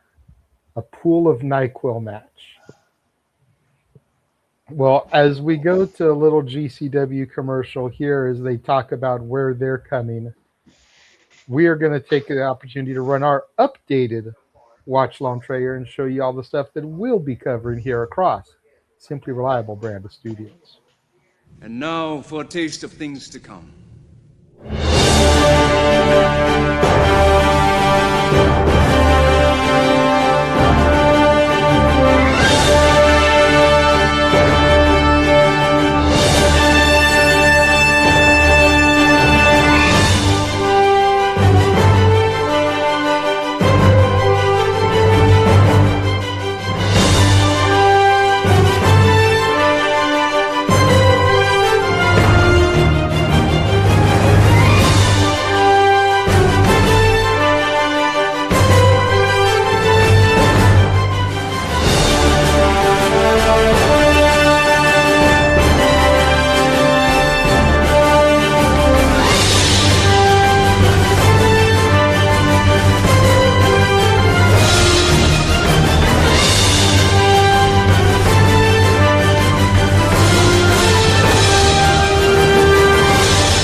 Oh, the wrestling. Oh my god. I'm trying not to yawn. So they took all the water out and filled it with NyQuil, which is probably just mixed it food coloring in there, but whatever.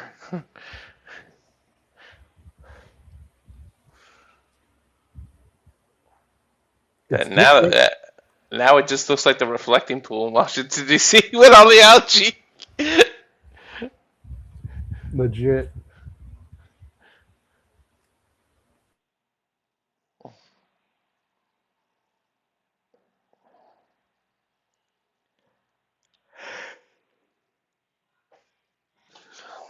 Damn it, okay, enough with the pool. Bring them people out.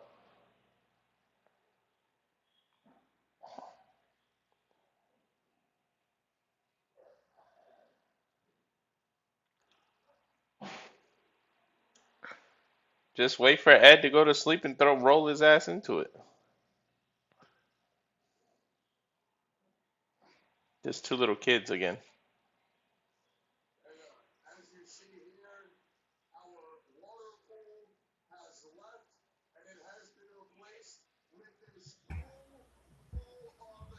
Our commercial was long enough that I was able to eat just about an entire small bag of Cheetos. Mm.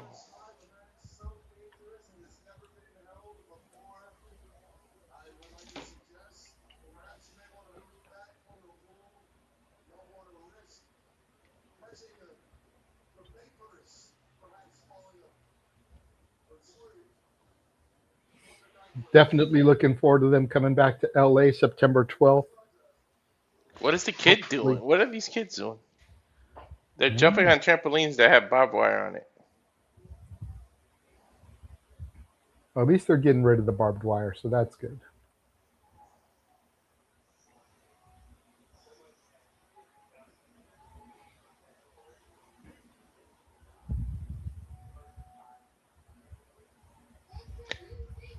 Oh, he's the announcer kid again.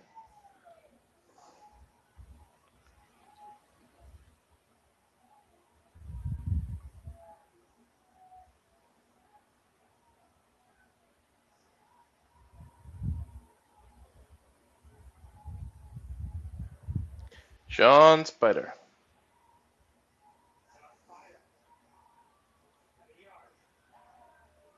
Alrighty then.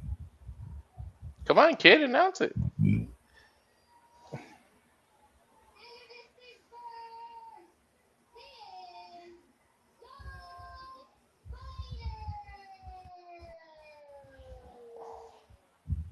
Kid did a pretty good job, I'm not going to lie. Shit, let me do that. Let me audition for that, Brett. I'll do it. I wonder if he's related to Emil, and that's why he's getting to do it. Mm-hmm. Or whoever's house it is. And look, a transit! We used to drive those for the wheelchair cars. Those are Jersey license plates, by the way. Might be a hint as to where they're at. Oh no, New York license plate.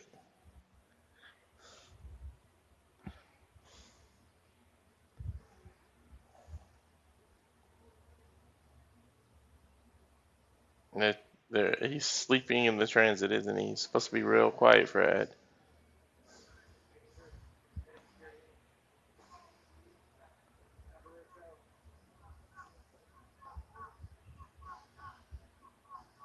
You fucked up. You fucked up.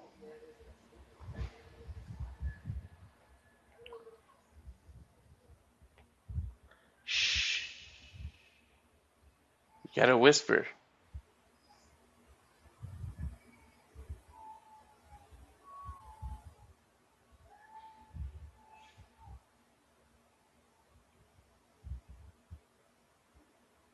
He adds another NyQuil bottle. Introducing next, Sleepy Ed. Come on, kid. Do the gimmick. You gotta whisper it.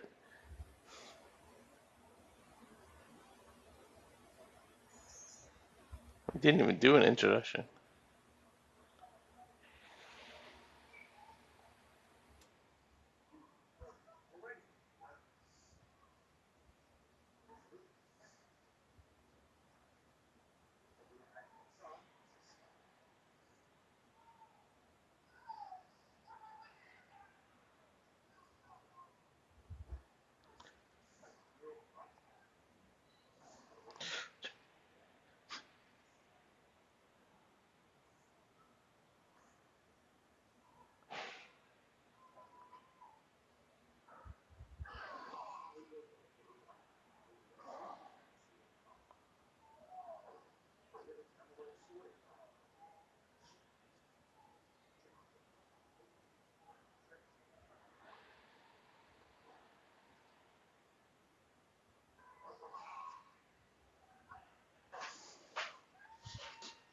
Sean Spider here now dominating in the early going with Sleepy Ed.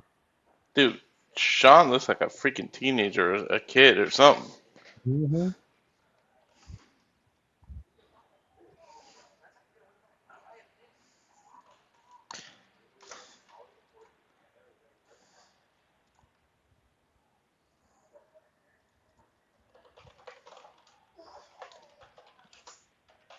Sleepy Ed with the clothesline. A back elbow. And now going for a scoop slam. Who do you think would win in a match? Sleepy Ed or Ed from Good Burger? I think Ed from Good Burger would keep him awake.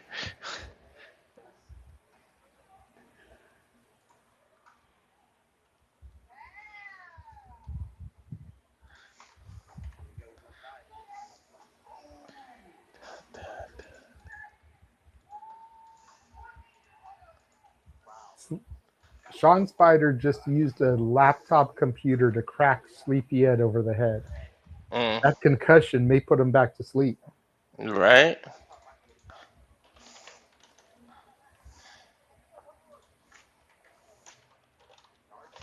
Now Sean Spider with a steel chair in the ring as well.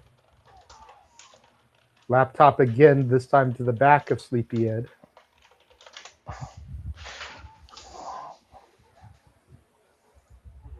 And he's effectively broken that Dell laptop. Hopefully they got it at a thrift store or something, and it wasn't someone's actual computer. Yeah, I doubt that. Nice suplex there by Sean Spider.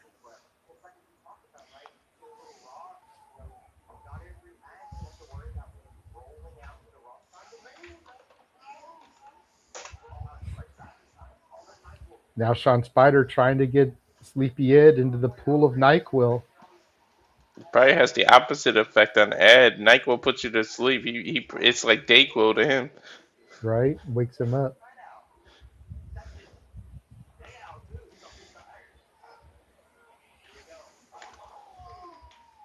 Nice tilt-a-whirl slam there. Spinning side slam from Sleepy Ed.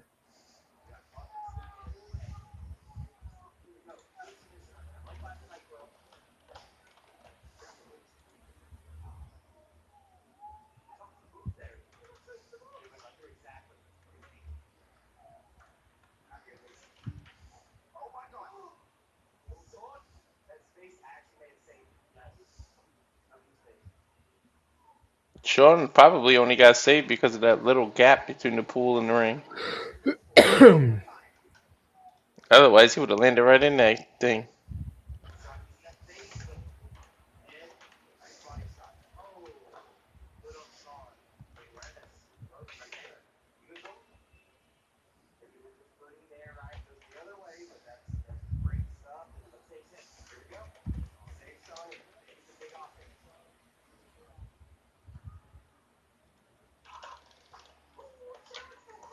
What the hell was that? Sleepy Ed just chucked a chair at Sean Spider.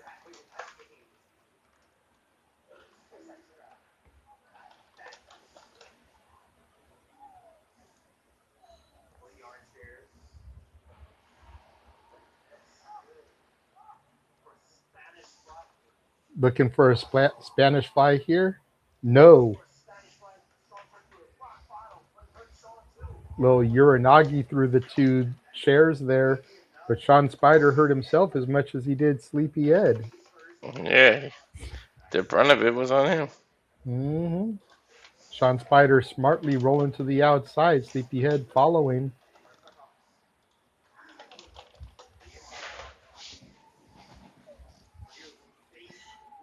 Sean Spider trying to fight off the swimming pool of NyQuil. So once you hit the pool, you lose, or do you have to submerge your opponent? No, you have to get thrown in it. He's taking some of the NyQuil with a bucket. It's just going to launch it at him. Hey, you stupid fan. He told y'all to move out of the way.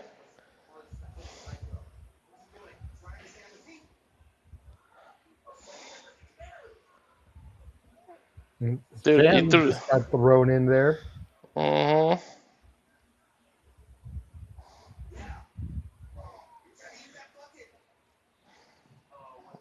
Buckethead.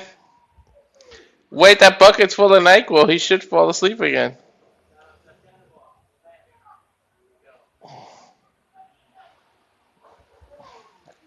Tornado DDT by Sean Spider. He's hyping himself up.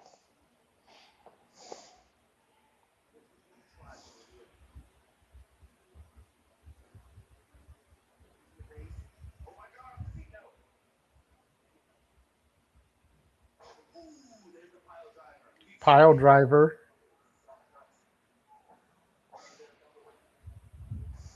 To your point, if Sleepyhead isn't fully asleep, he should at least be more drowsy now after having some of that NyQuil in the bucket there and dumped on his head.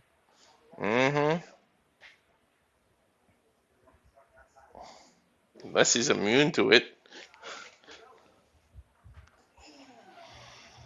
Sleepyhead goes face first in the back of that transit.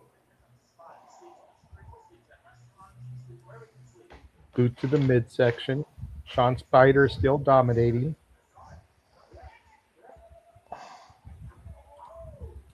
Suplexes Sleepyhead into the side of the transit and flexes.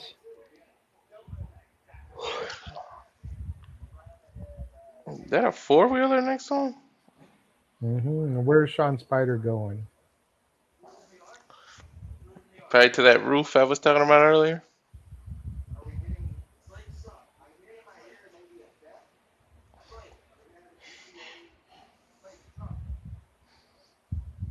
Is he stealing a car?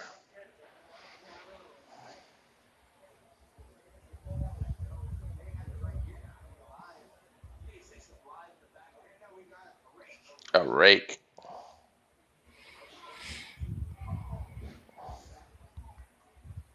He is raking and scraping his back and then use it as an air guitar. Here comes some guys with a ladder. This is more like a normal ladder, not a painter's ladder. You can see how it's reinforced. Mm-hmm. Both sides have the climbing legs.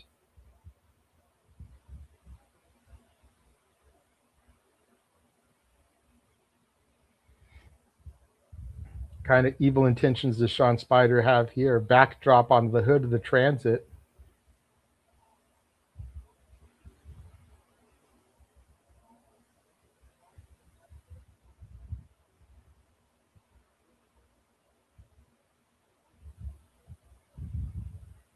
Sean Spider now on the top of that transit.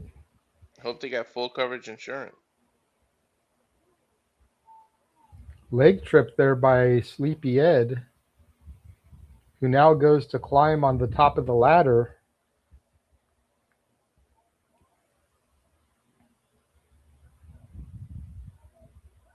Elbow drop off the ladder onto the top of Sean Spider on top of the transit. I hate those cars. See, but they're right over where that pool is now. Low blow from Sean Spider to Sleepyhead. Think we're going to get a big splash here from one of these two individuals. Mm-hmm. Sleepyhead has Sean Spider in a sleeper here. The sleepy sleeper. Now hoisting him onto the shoulders. Fireman's carry position. They just hit him with the go to sleep. He tried to. It was fucked up. And then he throws Sean Spider into the pool of NyQuil. Sleepyhead is your winner. That fan is still floating in there. That shit's funny.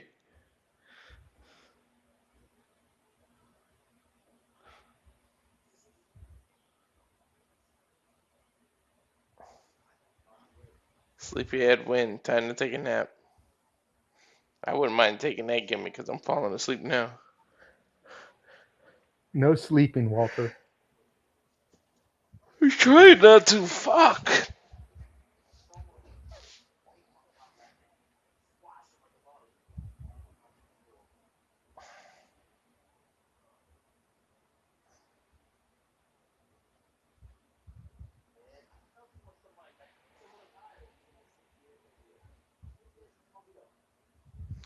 The Sleepy Ed Mobile.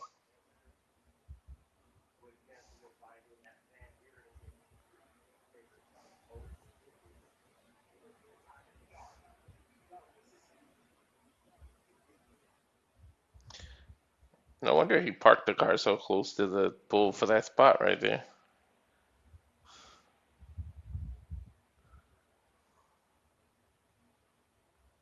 Why would you walk behind a moving car, you fucking idiots?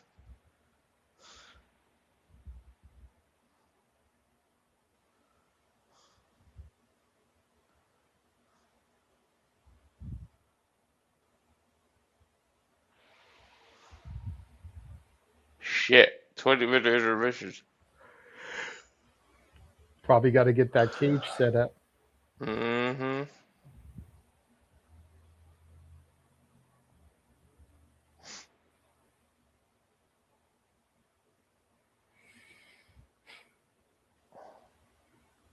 Gotta set up the cage. And I don't mean Nick fucking Cage.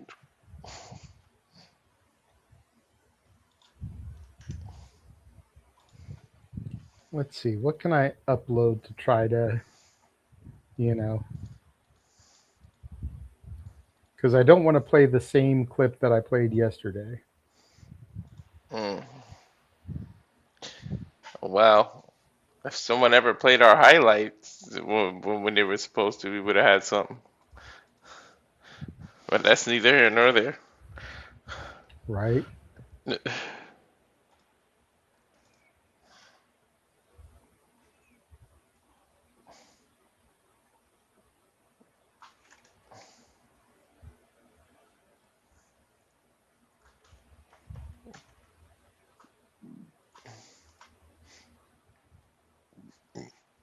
They definitely, that's why they took this to build a cage. Shit, it's dropped down though to like 13 minutes and change. Like it dropped. Maybe they're moving fast. Moving the pool along. They gotta get the pool out of the way.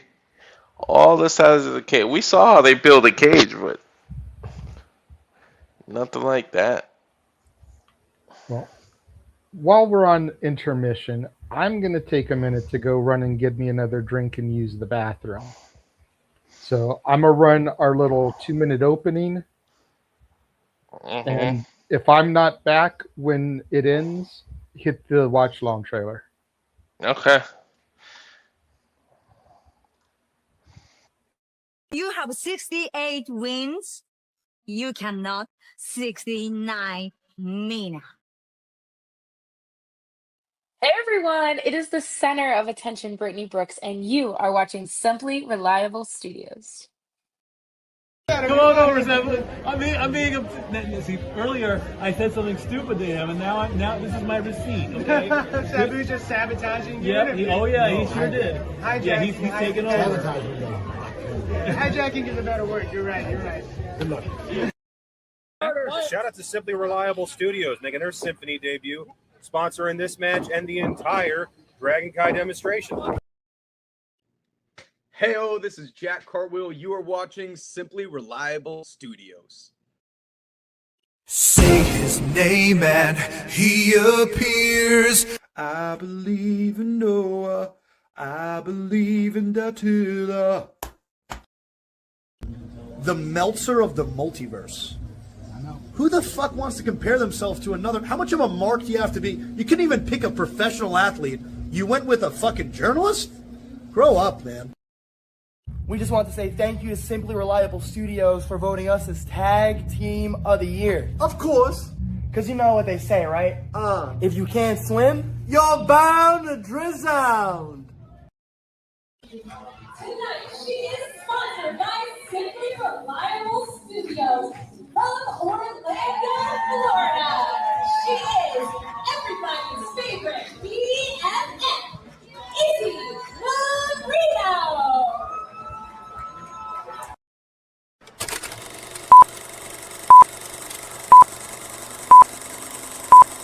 Get it? Got it. And now for a taste of things to come.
And of course, we here at the Simply Reliable Studios love to predict, watch along, discuss all the professional wrestling as well as other sports. I have been discussing with Statboy Mike, and it's looking like beginning Thursday, August 6th, which is the first NFL preseason game, he will begin his football coverage and watch alongs once again. He actually said he's thinking about doing the Thursday games this year instead of the Monday games, leaving Monday for wrestling. You know, that way if we end up doing a Raw watch along or something, there's no competing there, since we rarely ever do watch alongs on Thursdays. Which is funny because I think the Joey Janela 20 Years of Bad Boy show is August 6th. So it's the day he would do his kickoff. But irony. But I mean, with it being a midweek game, with us usually doing interviews on Thursdays or Tuesdays, like we may not be able to cover that show live anyway, so it's not a huge deal if we miss it. But Stat Boy should be back coming in August with his football watch-alongs. Walter, whether they're live or delayed, will be doing more UFC watch-alongs, because unfortunately UFC tends to run when shenanigans is going on. But with them being on Paramount Plus, can always do them the next day, you know, and just do a delayed watch along of them. So, yeah, I don't know why I didn't think of that before yesterday. At least you thought about it yesterday. Yeah. So we can get everything set up and figured out, you know, especially once we know who's doing what for the GCW shows this weekend, because we've got back-to-back days of GCW as well. You know, do you do UFC as a simulcast? Do you do UFC like this time, 3 Eastern, noon Pacific, and then we do the GCW Sunday show live? You know, just got to work out the deets, but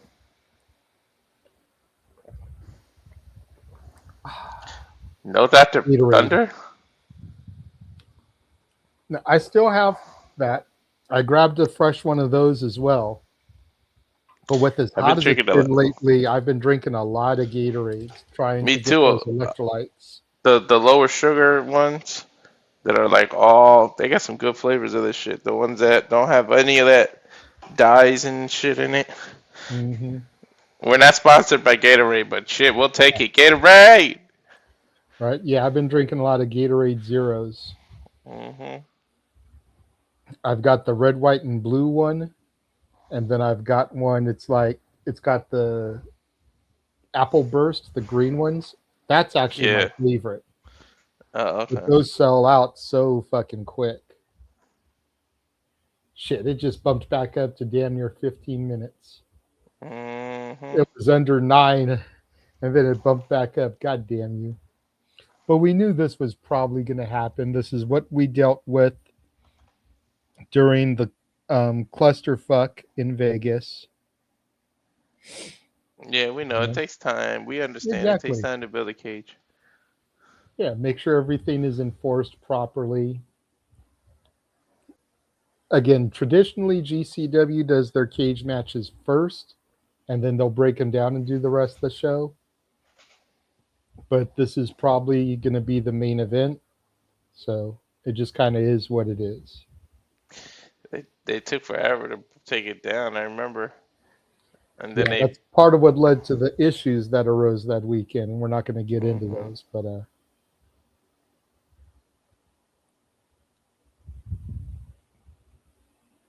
see, what else can we run while we wait for this? Besides our mouths. Right. See, the problem is that I've deleted most of the clips off of my computer in order to free up space and shit. Mm-hmm.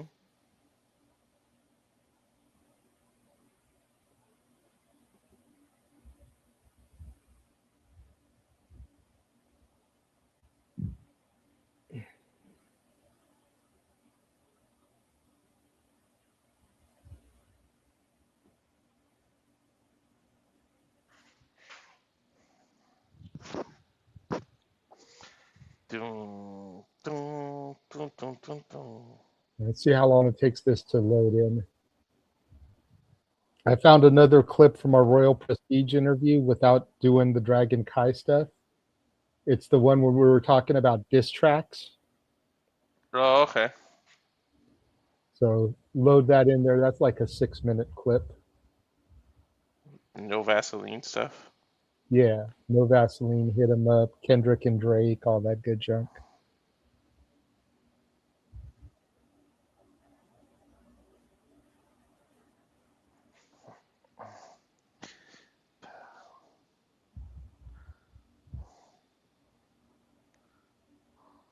Yeah, it is 88 degrees here right now.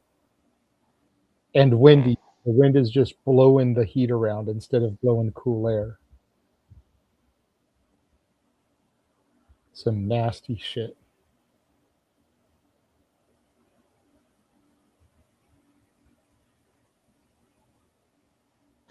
Look at that. There's rumors that Sheamus is going to be done after his contract expires. That's what I'm hearing. The $1 million question that I'm trying to figure out is, when does the contract expire? Because Right. SAP is making it sound like it's ending like soon. But there's also an article on Fightful from the end of May of this year that says that Sheamus is signed through September of 2029. So if he's leaving when his contract's over, he's still got 3 years with the company, y'all. Like, we need to stop tripping. But so the video is now loaded. We're gonna run that. Like I said, it's about a 6-minute clip, 6 minutes and change, of us from our Royal Prestige interview, talking about some music and diss tracks. So check this out. The only thing Toronto came close to winning in the NBA, that was it, because every other sport, woohoo!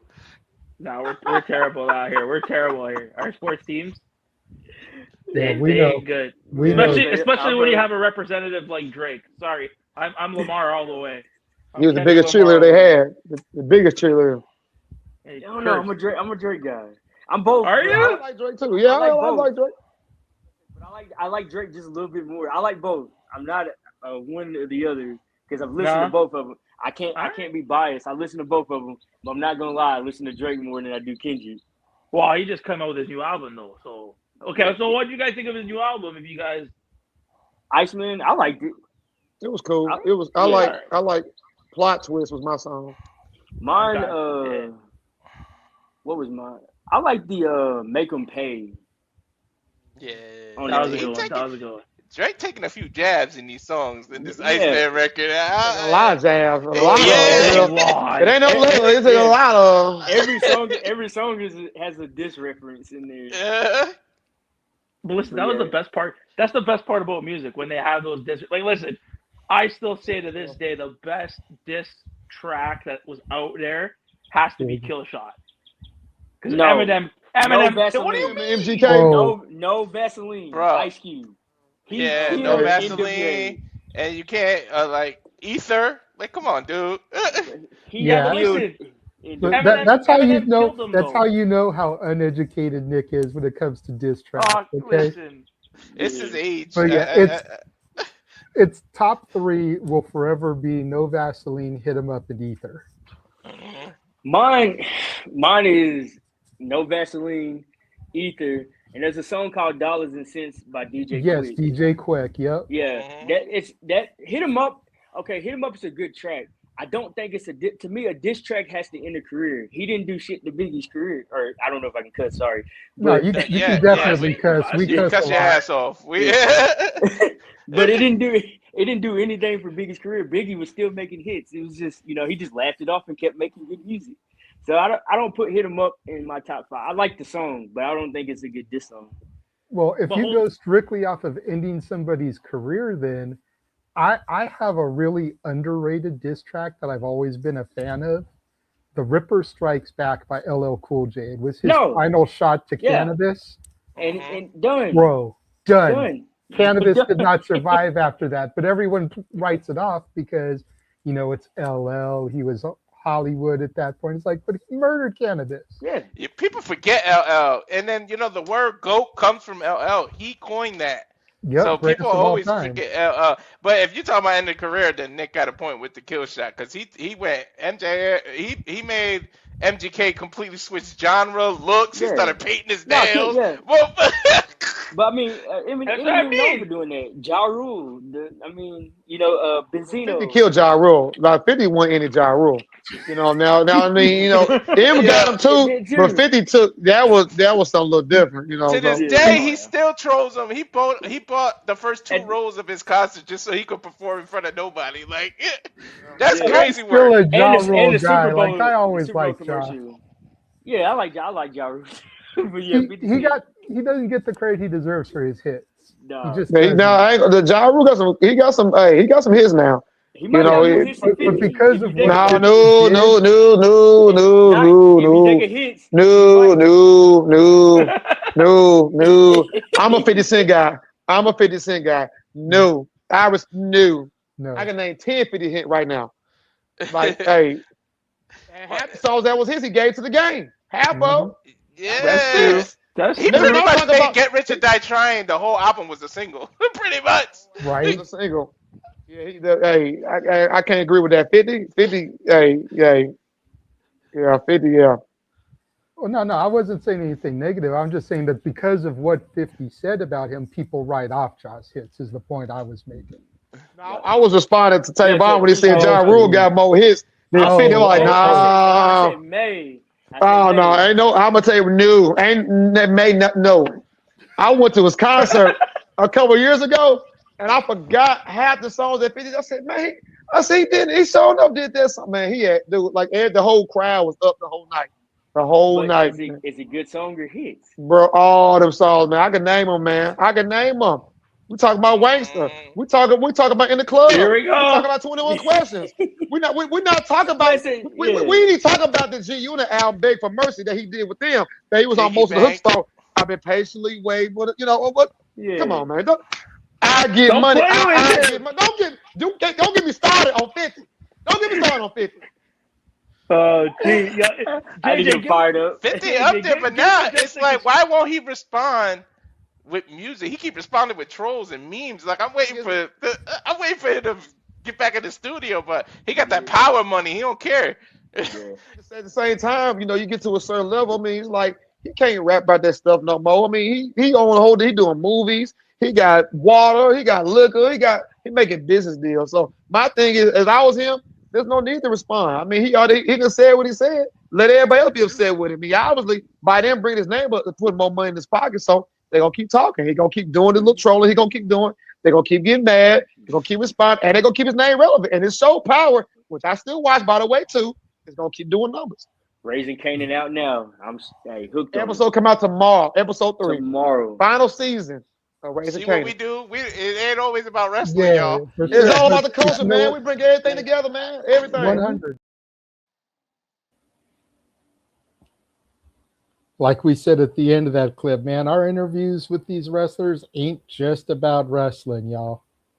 We peel the curtain back. We try to expose them as people, as humans, as much as they'll allow us to. We have some fun conversations. So check out the full interview with Royal Prestige in the archives across the Simply Reliable Studios brand of channels.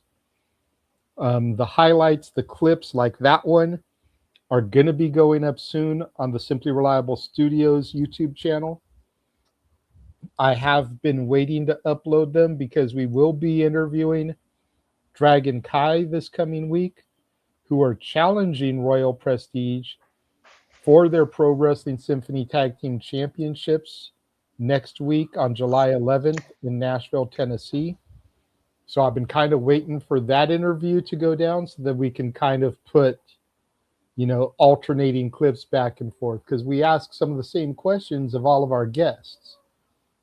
And I want to be able to have like the Royal Prestige answer, then the Dragon Kai answer, so we can kind of like further help to build up this rivalry and this match that's taking place next week.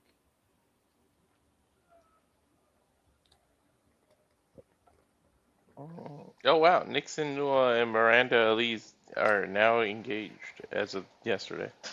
Nice. Congrats. And they're coming out to the Wrestling Guys store this month as well in SoCal. Nice.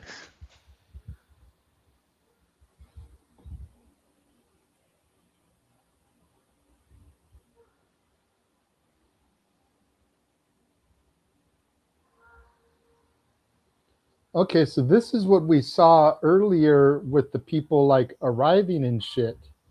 They're the guys that are in our main event, in our cage match. Okay.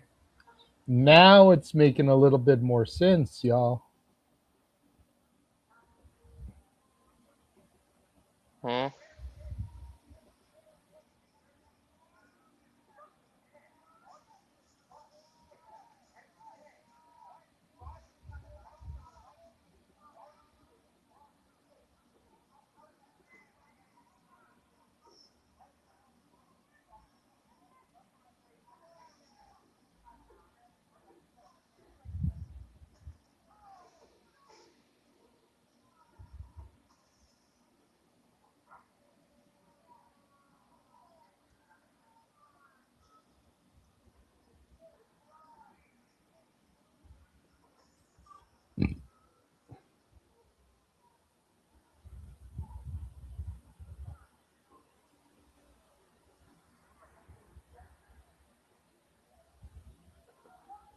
Seeing highlights of these two. Apparently, they've got quite the outstanding rivalry.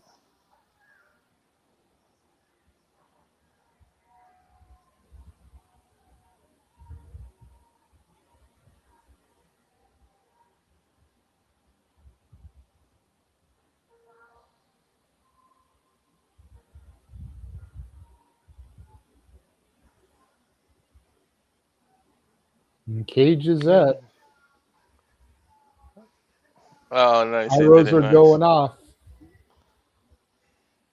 My way. But you never know.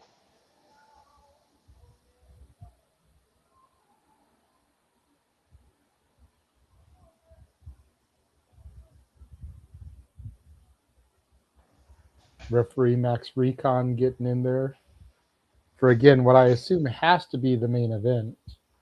I would hope so, so I don't have to worry about taking it back down.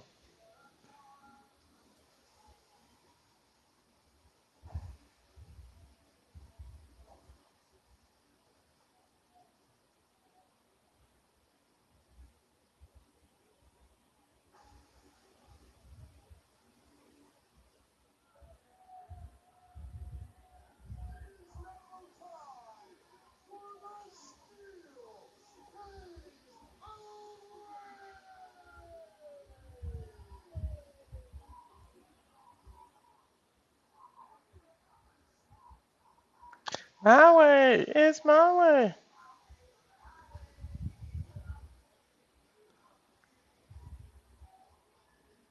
But you never know.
Let me just say, dude, I hope this guy bleeds buckets because he's wearing all white. Like, I just think that'll be a great visual for blood all over the white and everything. You know what I mean? Like, I know nothing about either of these guys. Lil Skittle or Mr. J.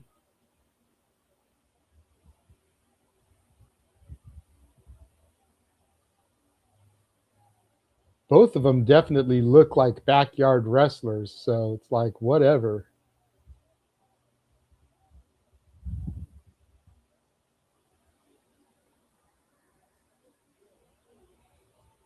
Lil Skittle looks like he's the baby face in the contest. Mr. J the heel because he came out flipping people off. Again, only assuming.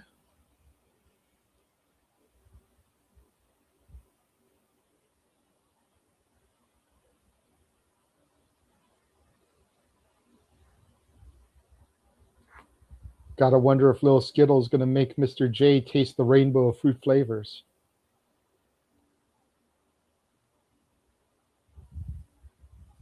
Damn, Walter must be on the call. He didn't get to react to my pun joke.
Match underway here.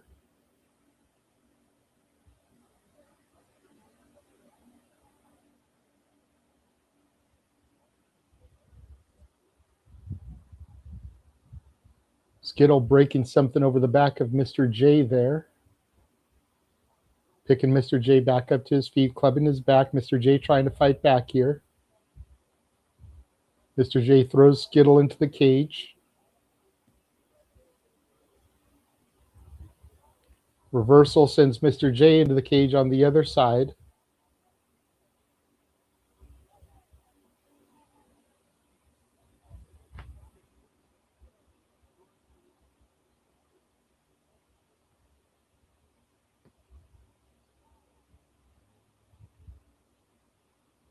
Mr. J getting cracked over the back again by Skittle. And a stomp to the back.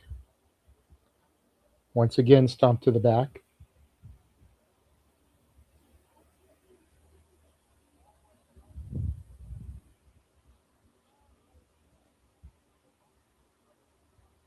Are you back, Walter? Because you're still muted. Yeah, I'm back now. Okay. You missed my pun earlier, dude. What did you say? I kind of half heard it.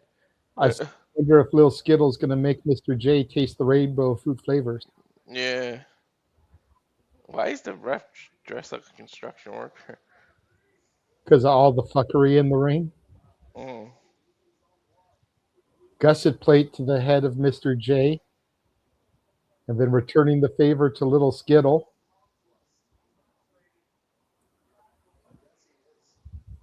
Skittle bleeding. Mr. J didn't look like it affected all that much. At least not that I can tell as of yet. Now Skittle about to get raked across the cage here.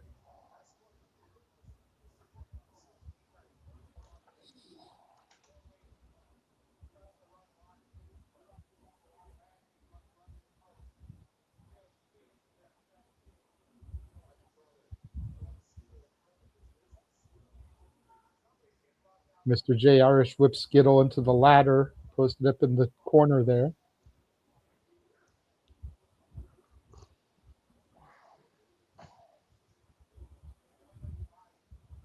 Now Mr. J climbing.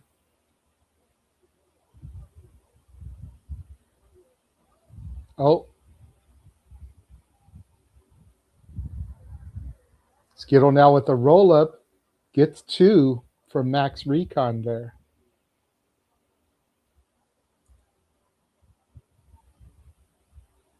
The baseball bat with thumbtacks on it now to the back of Mr. J. Shotgun drop kick from Skittle. Hooks the leg. 2. Kick out from Mr. J. And Lil Skittle is bleeding buckets already. Thanks to that gusset plate.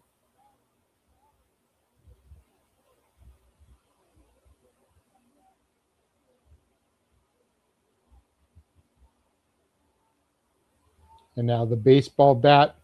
The baseball bat has thumbtacks and Skittles on it. Mm.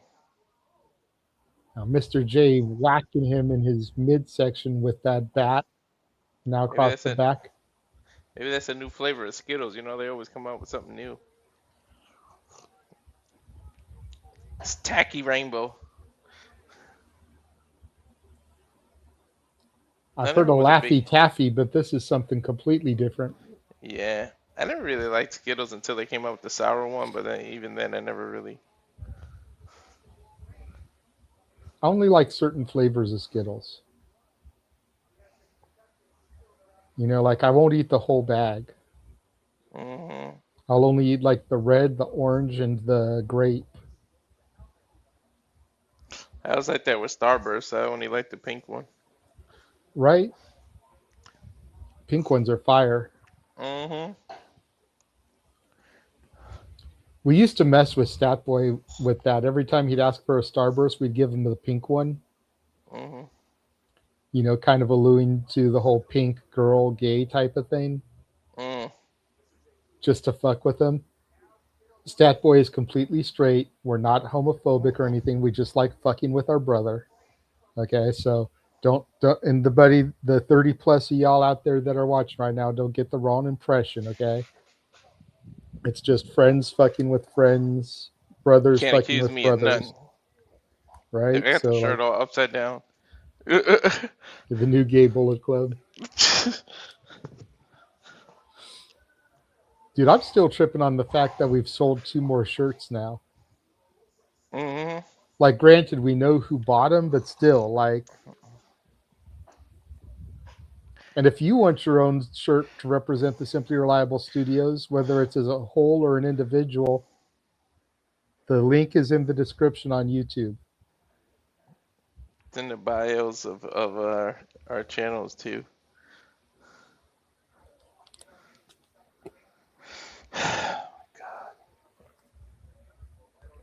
That's the smallest cage I've ever seen. Well, dude, it's a small ring. I know. I'm just glad they could pull it off. Probably a 16 by 16. Mm-hmm.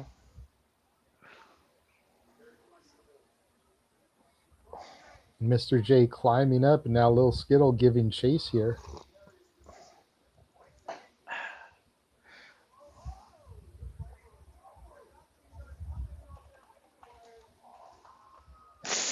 Both men through the door bridge, and the door has barbed wire on it. Mr. J looks like he took most of it there. That barbed wire is going to be stuck into his shirt and his back. Skittle pretty much rolled right off. Pinfall. There's two. Mr. J kicks out. I wonder if he considers himself the Rainbow Warrior. God damn it.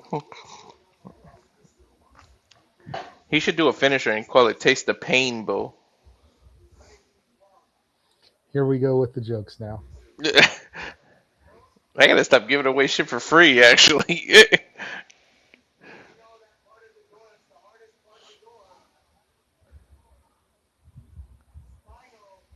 And now Lil Skittle. Or he could fight a midget and call it bite-sized Skittles. Swanton damn near missed his mark.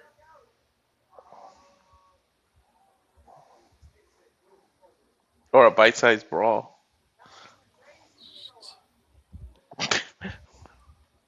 Now what is Mr. J going to do here going up to the top rope?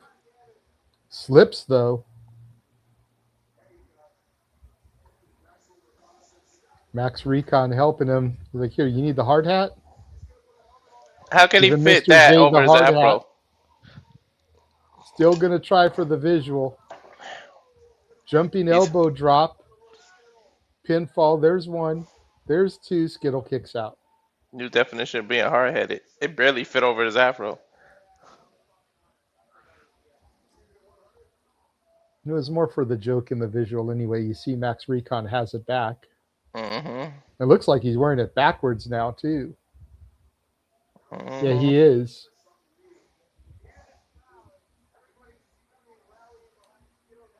Uh-oh, Mr. J has a bag of something here. I don't think they're Skittles. They are thumbtacks. And a gusset plate was in there. Threw it out to the side. Now using his foot to spread the thumbtacks out. I didn't know Skittles had a bloody flavor. Look at that forehead. Sleeper attempt here from Skittle. I think we know what's going to happen here. Mr. J is going to fall backwards. Skittle's going to go back first in those thumbtacks. Mm-hmm.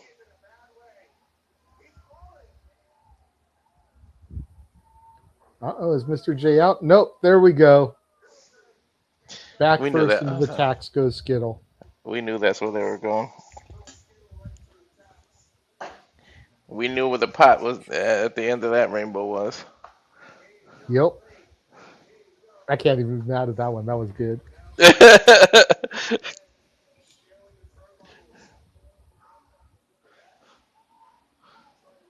Oh, dude, I think he need the freaking thumbtacks when he missed that.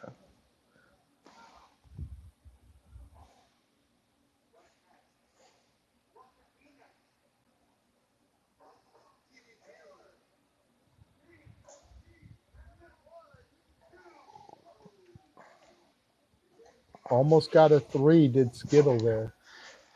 Mm-hmm.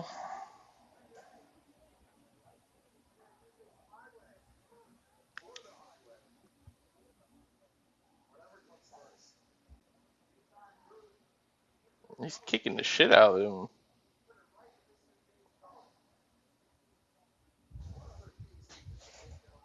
Oh, the better razors.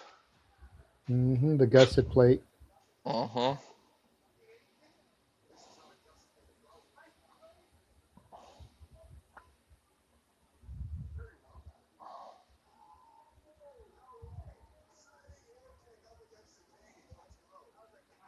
Oh my god, the chair right over the head.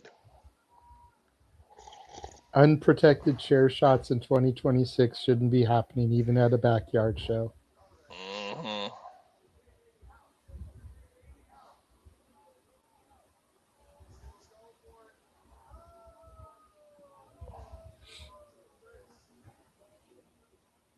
Cannonball the Rainbow. 1, 2. Mr. J kicks out. Gotta admit, these two both have a lot of fight in them. You can tell they're pretty much legit backyarders. Like, Mr. J is Mr. Tough right now. I've never seen these guys on a regular show. Everything about them screams backyard. Even their highlight package had like a bunch of backyard wrestling footage. Like, up onto the shoulders of Mr. J. Death Valley Driver into the chair. Flips Skittle over. Stands him back up. Skittle trying to fight out.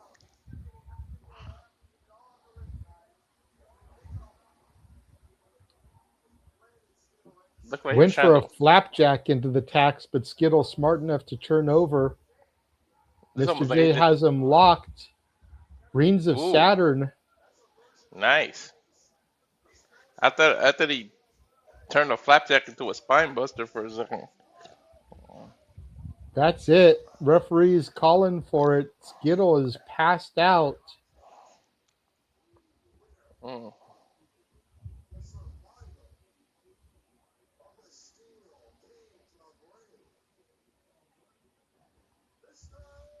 Mr. J survived that match. Yep, asking Max Recon to raise his arm.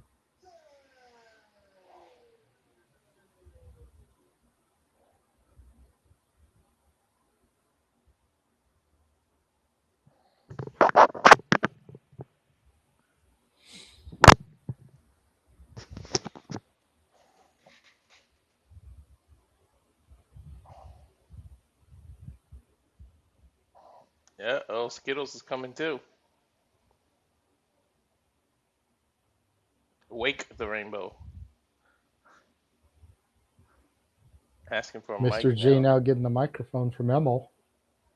Yeah, what for?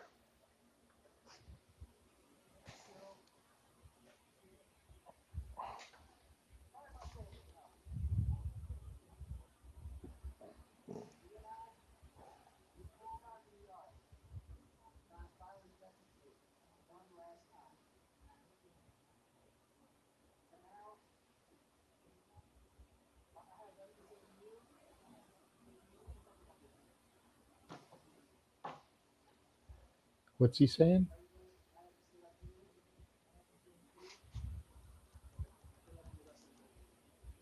Good luck on your wrestling journey. Now get the fuck out of my ring.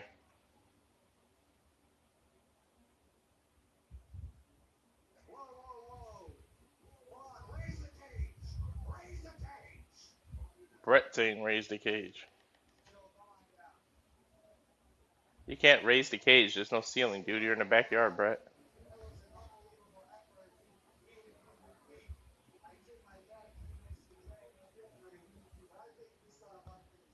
What is Brett saying? You still have unfinished business. He said, I thought for sure one of you was going to leave in a body bag.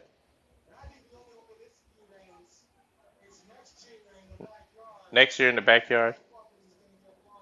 One of you fuckers is going to get blown up. What do you say? Next year right here in the backyard. What do you say? Sign that shit, Skittle said.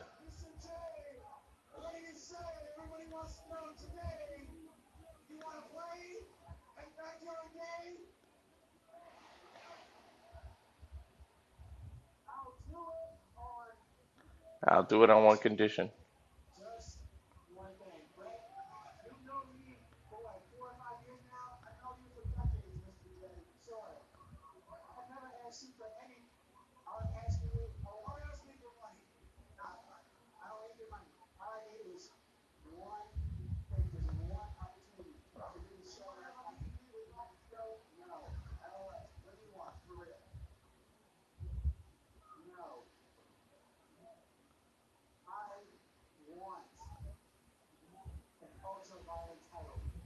I want an ultraviolet title match if you want me to do this next year.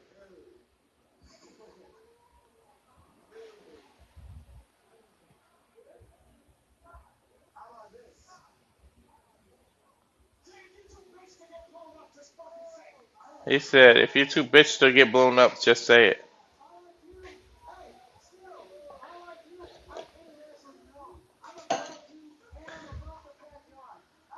I'm above you and I'm above the backyard.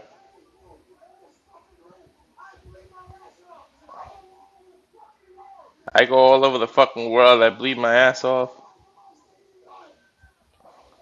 Look at Emil in the background there. He wants an ultraviolet match.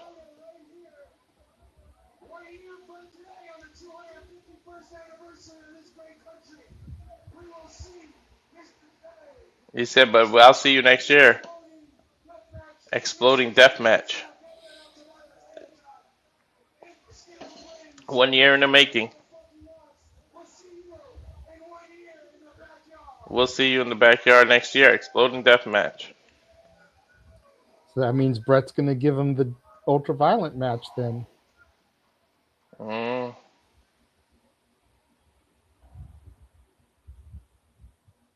All right. That happened. Yeah. So the question now becomes, where does Brett give him the opportunity at? Mm. I mean, look, if we figure that this match was in a backyard in New York, New Jersey, I think do it at homecoming. You know? Get it out the way. Mm-hmm. That way the paperwork can get signed and we can start building to this match. True. Don't save it for TOS, COS next year. Don't save it for NGI. Do it at homecoming. Mm-hmm. But that is going to wrap up the coverage of GCW Backyard Wrestling 8. Really quickly, make sure you're following us at the Simply Reliable Studios at SR Studios 2024 on X. Please. Make sure you subscribe to Rage of Wrestling on YouTube. Pretty please. 41 subscribers away from hitting your goal, bro. 41.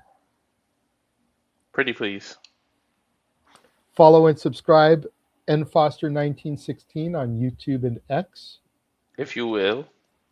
Follow and subscribe Casa D18 Studios with an S on YouTube. Casa D18 Studio, no S on the X. We beg of you. Subscribe to our baddie friend Ash at Baddie for Wrestling. Be much appreciated. Subscribe. Subscribe to Rangers of Wrestling on YouTube. We'll be much obliged. I was waiting for you to be like it would be more phenomenal. And make sure you follow Pop Culture Powerbomb at PC Powerbomb on the X. Oh, man. We've got our interviews coming up this week. Dragon Kai will be Tuesday, 8 Eastern, 5 Pacific. We've got Kiera Hogan coming Wednesday, 7 Eastern, 4 Pacific. Dynamite Beach Blast Watch Alone on Wednesday. Impact Watch Alone on Thursdays. We continue our coverage of the Knockouts TV title tournament. GCW UFC shenanigans next weekend. A locked and loaded week here at the Simply Reliable Studios. For Walter Cruz, I am the Renegade of Wrestling, JJ Williams, saying thank to each and every one of you for tuning in and joining us, and we will catch you guys next time.